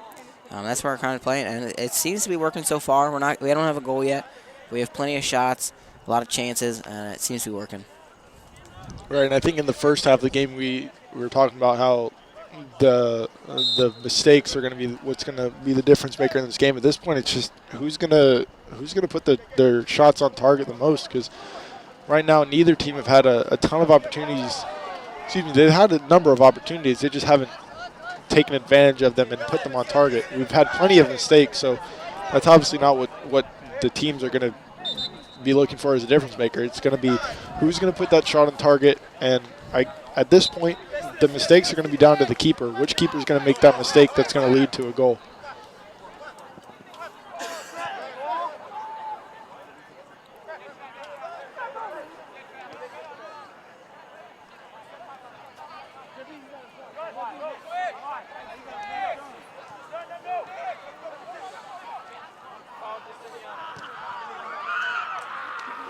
It always seems like the Eagles just have one player to beat, and they just haven't been able to beat them yet. But we're getting to that back line, and hopefully we can get it through that back line. It looks like number 22, Paul Justiniano, and number 18, Ben Hatcher, are warming up.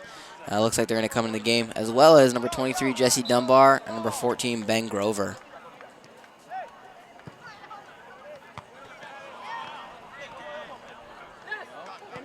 Ben Grover will probably be the first defensive sub we've seen all game. He's really the first and only defensive sub that really comes in on a regular basis.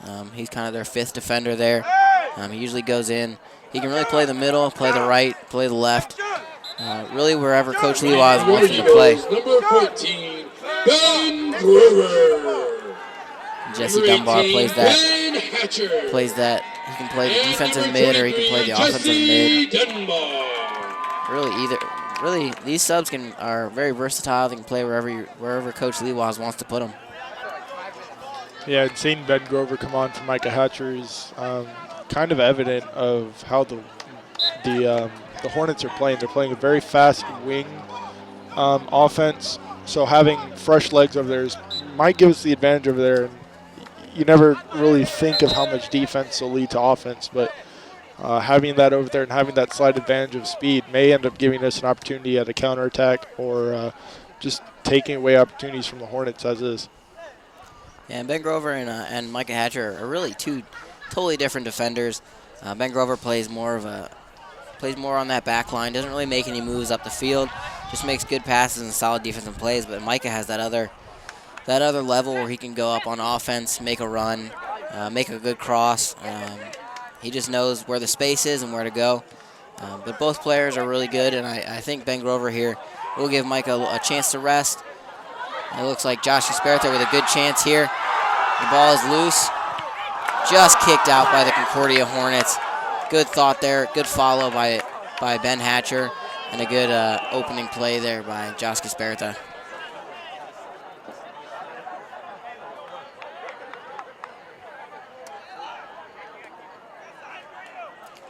Looks like Concordia's goalie, Wendy Toby, is a little, I don't know if he got the wind knocked out of him or he looks like he's grimacing in pain over there in the goal. But he's staying in, and he looks like he'll be all right.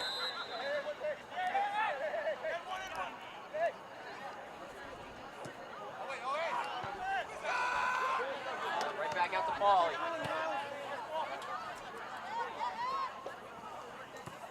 Good defending there by the Hornets.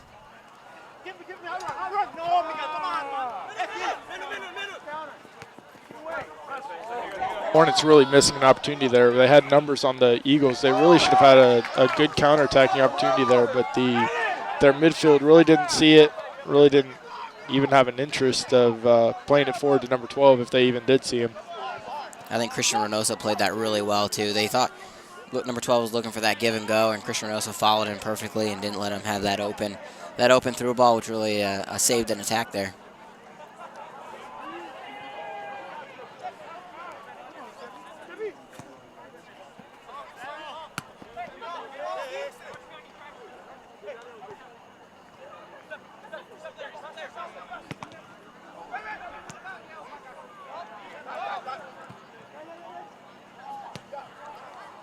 Kind of feels like the momentum has shifted just a little bit to Concordia's side here. They're playing a little more energy up front, putting a little more pressure on our defense. Let's see if we can switch that momentum back to our side here. Yeah, I definitely agree with that. I think the Eagles might be getting a little bit frustrated here.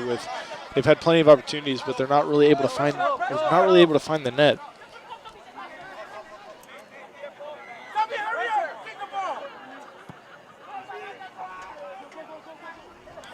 You can hear just from the Concordia players talking to each other. They're really wanting this goal. They're trying to pressure up. They're just yelling at their goalie to get it up as quickly as possible so they can get a shot on goal. Foul here on Paul Stewart, number 8. Quick free kick there, which is played out to Adrian Torres.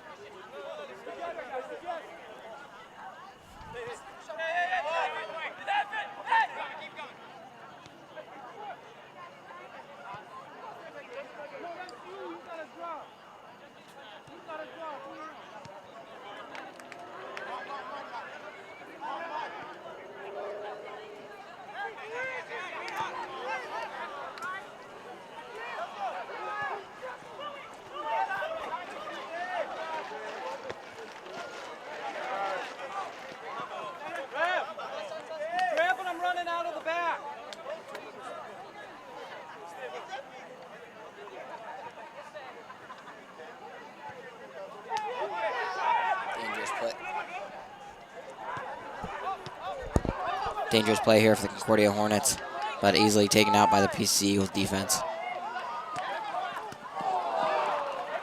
Just a little earlier on that through ball would have been perfect to Jake McClellan. Jake made a good run. He was ready for that ball. The Concordia defender did a good job of getting in the way of it.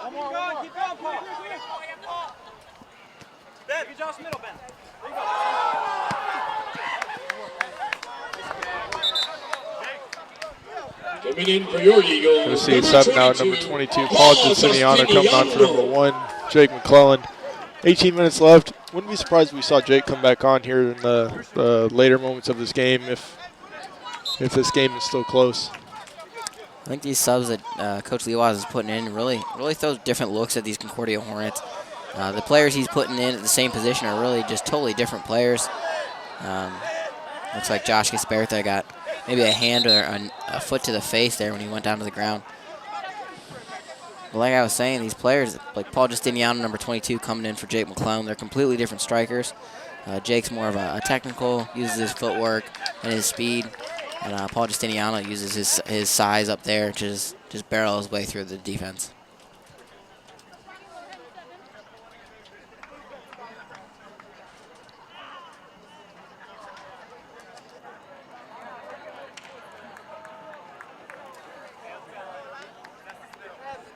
We're going to have a sub here, number 17, Emerson Rankin, in for Josh Gasperta. Number 17, Emerson Rankin. The clock did stop for that injury. That's the only time the clock stops here. And once that clock hits 0, that's the end of the game. So I know in a lot of other leagues, especially in professionals, the ref keeps the time, so he can add stoppage time if he wants. But in our league, it just, when the time hits 0, that's the end of the game.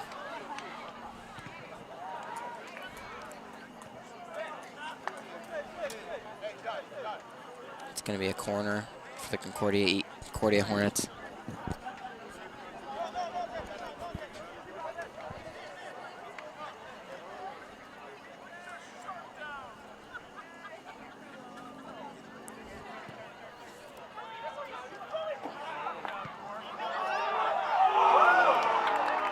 Another ball just wide for the Hornets. That's another opportunity that they have missed. Another somewhat open goal that they probably should have scored on this game for both teams.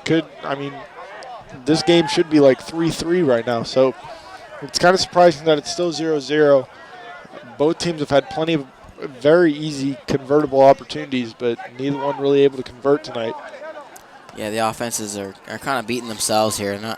Defense isn't doing anything too special on both sides. The offense are just missing wide open goals, like you said, just to the size, and just misplaying them just a tad. So they're not putting it in the back of the net.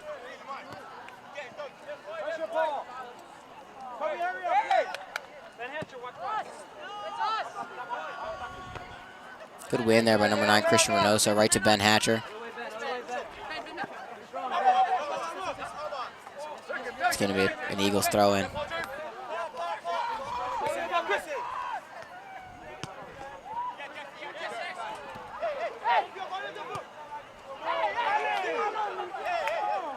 Both teams are playing. They're playing like it's the last 2 minutes of the game. They have plenty of time to get the ball moving, make good passes, move it up the field, and if it's not there, move it back down the field, switch fields. And we got 15 minutes, and these guys are playing like it's the last 30 seconds of the game. Playing really fast, just making, dare I say, just some dumb mistakes, just giving the ball away way too easily. They just need to settle down, find a man, work the ball forward, just play a little bit better.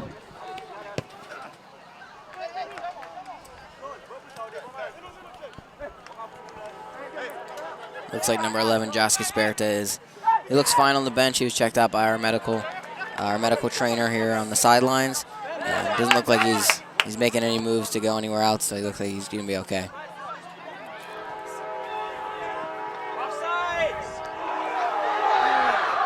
Another kick by the Concordia Hornets, just outside. Looked like one or two of them could have been offsides on that play. There's no call, and we got lucky that he kicked it just to the right of the goal there. Didn't see an Eagles player touch that, but referee obviously saw a deflection. It'll go up for a corner. I think you see these Hornets, Concordia Hornets, kicking. They're trying to kick to the side of the goal because Taylor Jensen is taking up so much space in that goal. He's using the angles right. That's why they're trying to make it as into that corner as possible, and they're just doing it a little too hard, and it's going out of bounds. So it's good work there and good positioning on Taylor Jensen's part.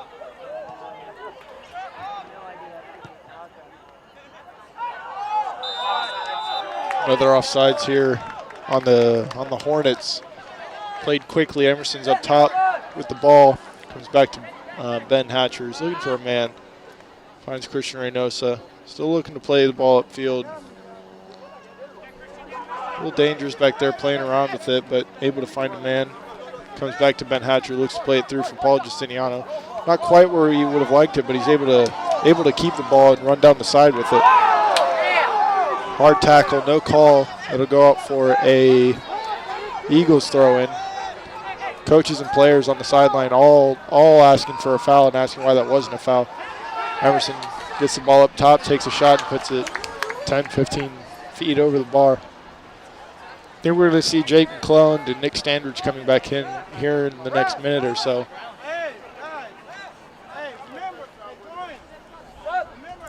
Everyone's trying to be the hero of this game, so it's like that kick from Rankin, number 17 there. Just trying to do something, get it on goal, and just didn't get over top of it like he should have. 12, Nick Stanridge. 2 players coming off will be number 8, Paul Stewart, and number 16, Riley Buchalski. Going to see Paul Justiniano drop back into more of a midfielder role where Paul was playing.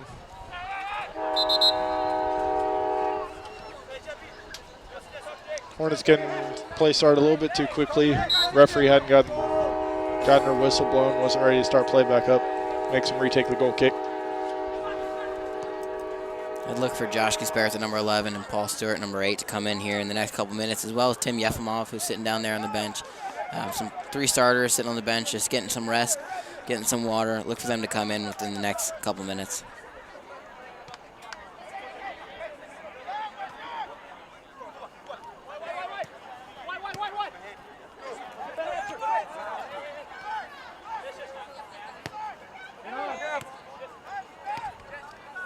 Dangerous pass there by number 23, Jesse Dunbar. Good tackle there by Emerson. Isn't quite able to body up the man, but it was a good tackle to slow the play down. Nick Sandridge coming back to intercept the ball. Plays it over to Paul Justiniano. He's going to run forward a little bit. Good through ball played to Jake McClellan. A good opportunity here. Plays it just wide. Got to find the back of the net. Too many opportunities where either just a chip over the goalkeeper or just a simple dribble to the side of him would basically open up the net. Got to finish those opportunities. 10 minutes, 53 seconds left. Still no goals in this game. I think if the Eagles do find a goal, this crowd is going to go pretty much nuts. Foul called on the Hornets here. Emerson wins a free kick in a dangerous range. With Adrian going up and not necessarily going to the free kick, I expect the Eagles to just kind of loft this one over looking for a head. Yeah, this is usually the spot where Paul Stewart would take it, but he's on the bench, so I think number 12, Nick Stanridge, is going to be just good and try to get us a goal here. Nick's got a leg. It's a little bit far, but I could see him trying a shot on target, but Adrian's talking to him too much for him to shoot this. I think this ball is going to go to Adrian. Great ball. That was definitely a practice play there by the Eagles. As you saw a couple picks set and Adrian runs around. Goalkeeper not quite tall enough to catch that ball, but is able to push it back behind for a corner kick. Might take this short to Nick Standridge. Really a lucky touch there by the goalie. Didn't really have to touch that one. It was going out of bounds. But kind of a lucky bounce here for the Eagles. Another opportunity for a header. We've seen plenty of opportunities here where Adrian's got his head on it. Travis Rose is in the back to get his head on it. Plenty of opportunities. Referee just talking to somebody here. Gets play restarted. Cross comes in. Goalkeeper does well to come out and catch that ball. Looks to restart the attack by throwing it deep to number 12.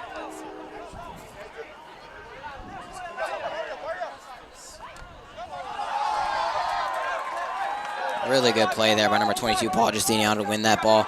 Like I said before, he's using his physicality at that striker position now at the midfield position to win the ball and get past defenders. And it's working pretty well for him in the last couple minutes. Yeah, definitely. He's been doing really well there. I think he's done well. Maybe looking to find him a little bit more because he is able to body up defenders as he's dribbling and still able to keep hold of that dribble while he does so. Nick Standridge plays it out wide to Ben Hatcher, who just makes an off touch and it'll go out for a Hornets throw-in. Did his best to go get that, but he wasn't quite able to get there by the time it rolled out of bounds.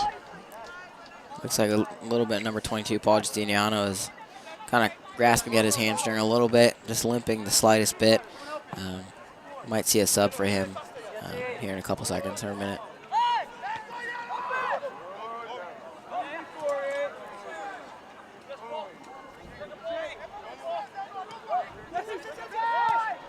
The Eagles are definitely looking like the better team right now. They're having more possession, more opportunities.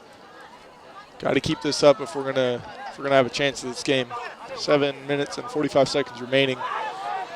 This is where that's where the Hornets are dangerous. They have a lot of fast players. That was one of their defensemen coming up, running through the middle of our defense, just not necessarily dribbling around people, but just running by them with their speed. That's something we got to be careful of, and especially with the defenders, as they're not running around as much, they're able to just sprint forward more often.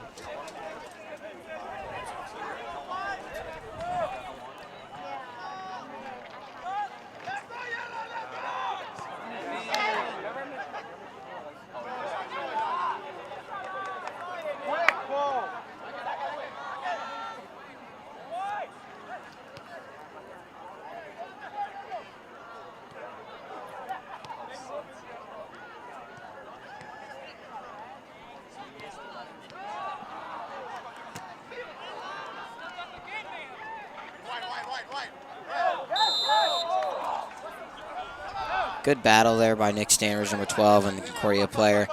Just a little too hard of a tackle there by Nick. Gave the Concordia Hornets a free kick there.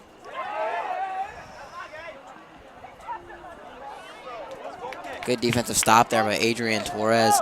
Really saved a really good attacking opportunity for the Hornets there.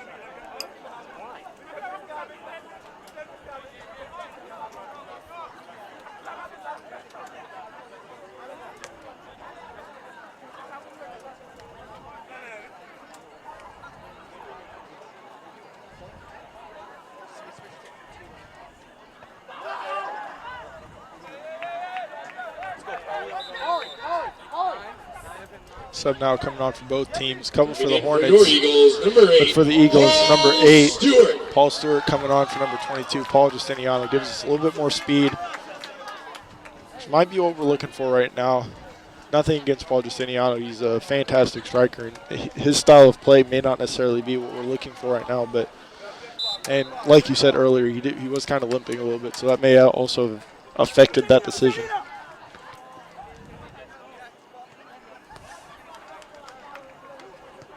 Good movement here by the Eagles in the midfield. Trying to find that hole in the defense, just not finding it enough to get a clear shot on goal there.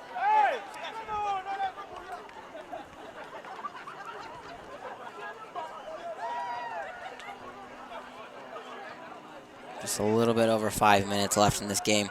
Plenty of time to score a goal, both teams. They just got to be patient, look for the right pass, try to get that through ball in for a goal.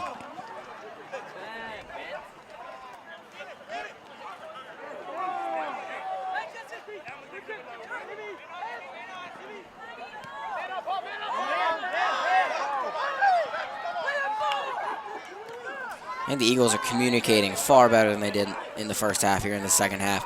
You can hear just even the bench, the defensive players telling Paul that he had a guy behind him so he can make that good pass over the middle. So communication has been key in this second half, which really has made us into the better team this half.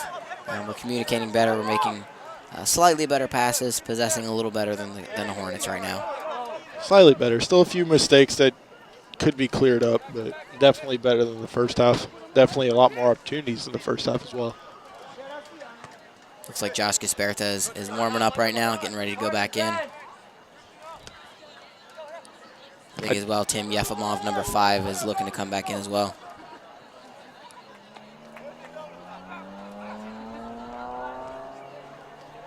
If you're going to give it like a 25, maybe great ball there. Come back to what I said, doesn't matter right now.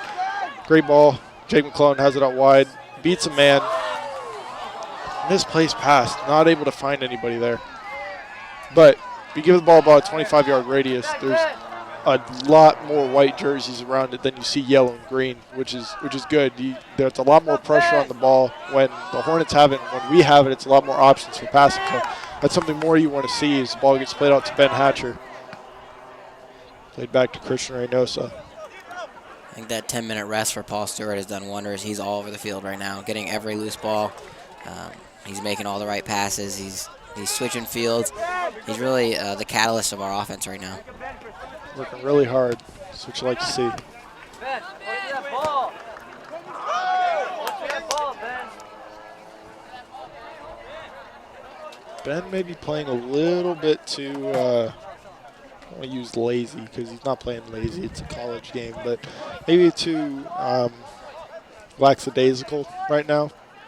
Not quite coming to every ball, just kind of waiting for it to come to him. Want to see him go up to every ball, play the ball instead of just waiting for it to come to him. Good opportunity here. Everybody's on sides. Keeper does well to come out and clear that ball away. Physical play there by Ben Grover. Really doing a good job. Just a little bit too much of an extension of his arms there. So the ref calls that, gives them a quick free kick. Looks like a dangerous play here. Beautiful save by Taylor Jensen. Just beautiful. The dive, the angle, it was all perfect. Coming in for your Eagles, number 11, Josh Caisperta. Sub here, Josh Caisperta coming in for number 18, Ben Hatcher. He played pretty well for his time. I mean, he's still young, just a sophomore right now. But Josh is a starter, and he's going to give his team the kick it needs, I think.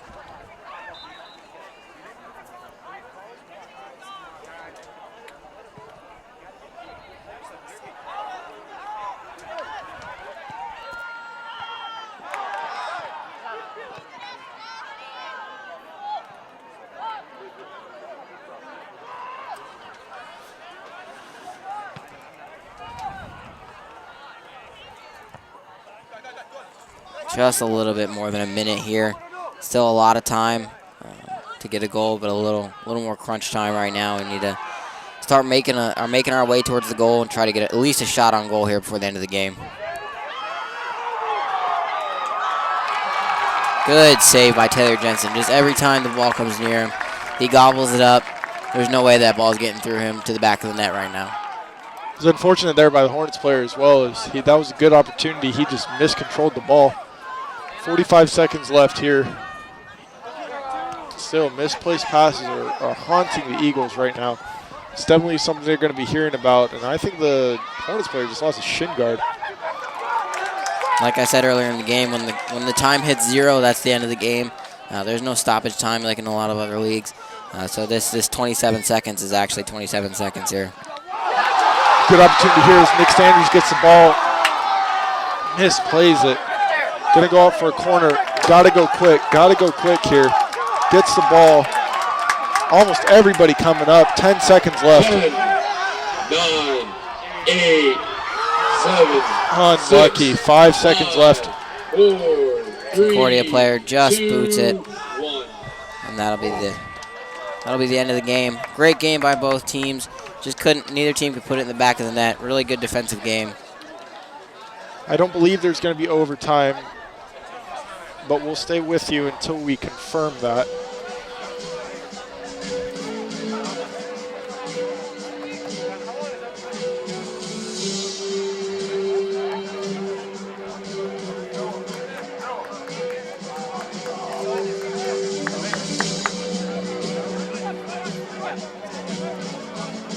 All right, well, we have confirmed that will be the end of the game. There will be no overtime, no penalty kicks. Great fought game by both teams here. Really nothing, just some minor things, and these teams don't play a lot. We do have another game with the Concordia Hornets at their home field in about a week. So we'll get to see them again, see if we can get a win against them. Well, that's it for here at PCC Eagle Field. Thank you guys for watching. I'm Corey Myers, and this is Tyler Ebert. You guys have a good night.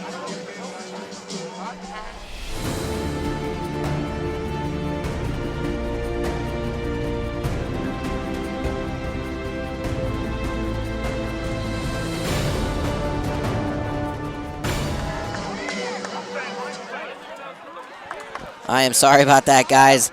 We were told the wrong information, but we will go into overtime. We're going to get more information on that overtime to see how long it is and to see how many of those we will. But we're going to stick with you, so don't go away. Keep watching, and we'll get to overtime just here in a couple minutes.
Two 10-minute halves.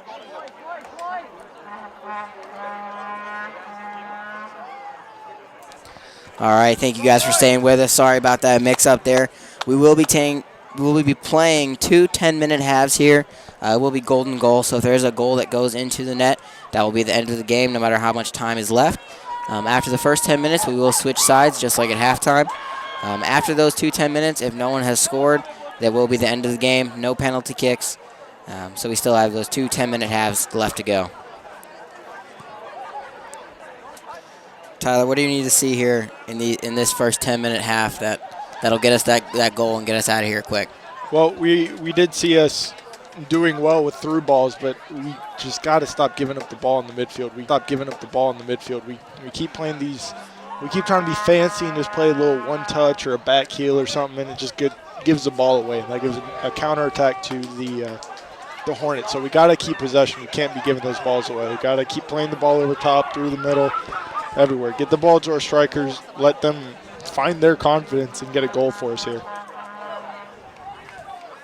I think it'll be good. Starting here on the same half we ended the second half on. It kind of keeps our momentum going in the same direction. Keeps us in the same mindset. I know switching fields doesn't seem like a big deal, but we had the momentum going in there, especially at the last 30 seconds to a minute of the game. We almost scored a couple times there, so hopefully just go in the same direction will get us a goal.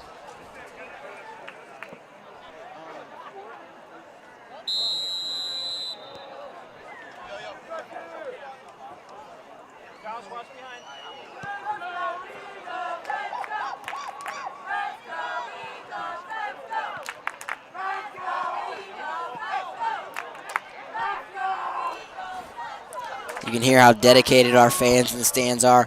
The stands have emptied out just the slightest bit on the far side, but here next to our sound booth up here, it is still packed. They are raring to go. They are chanting. They just don't want to go back to their room to study, so they're all about this overtime soccer.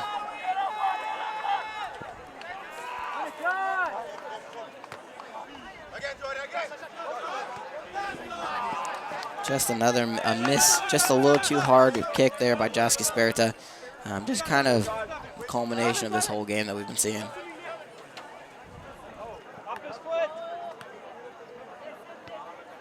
Yeah, I'm definitely not going to say that this is the worst game we've ever played because opportunity here for the Hornets. Finds back of the net, and that's the end of the game right there. No call. The ref keeps their flag down. Just a good kick there by the Hornets. Really demoralizing for the Eagles. We played the better game, especially goalie Taylor Jensen. Just really played one of the best games I've ever seen him play tonight. Making just great save after great save. That was just a miscue on the defense there. That is the end of the game, though. Thank you guys for staying after, just for a couple minutes. PC Eagles lose to Concordia College of Alabama Hornets 1-0. We'll be back for our next home game next Thursday. So please come back to us and watch that game with us. You guys, once again, this is Corey Myers, and with me here is Tyler Ebert. You guys have a good night.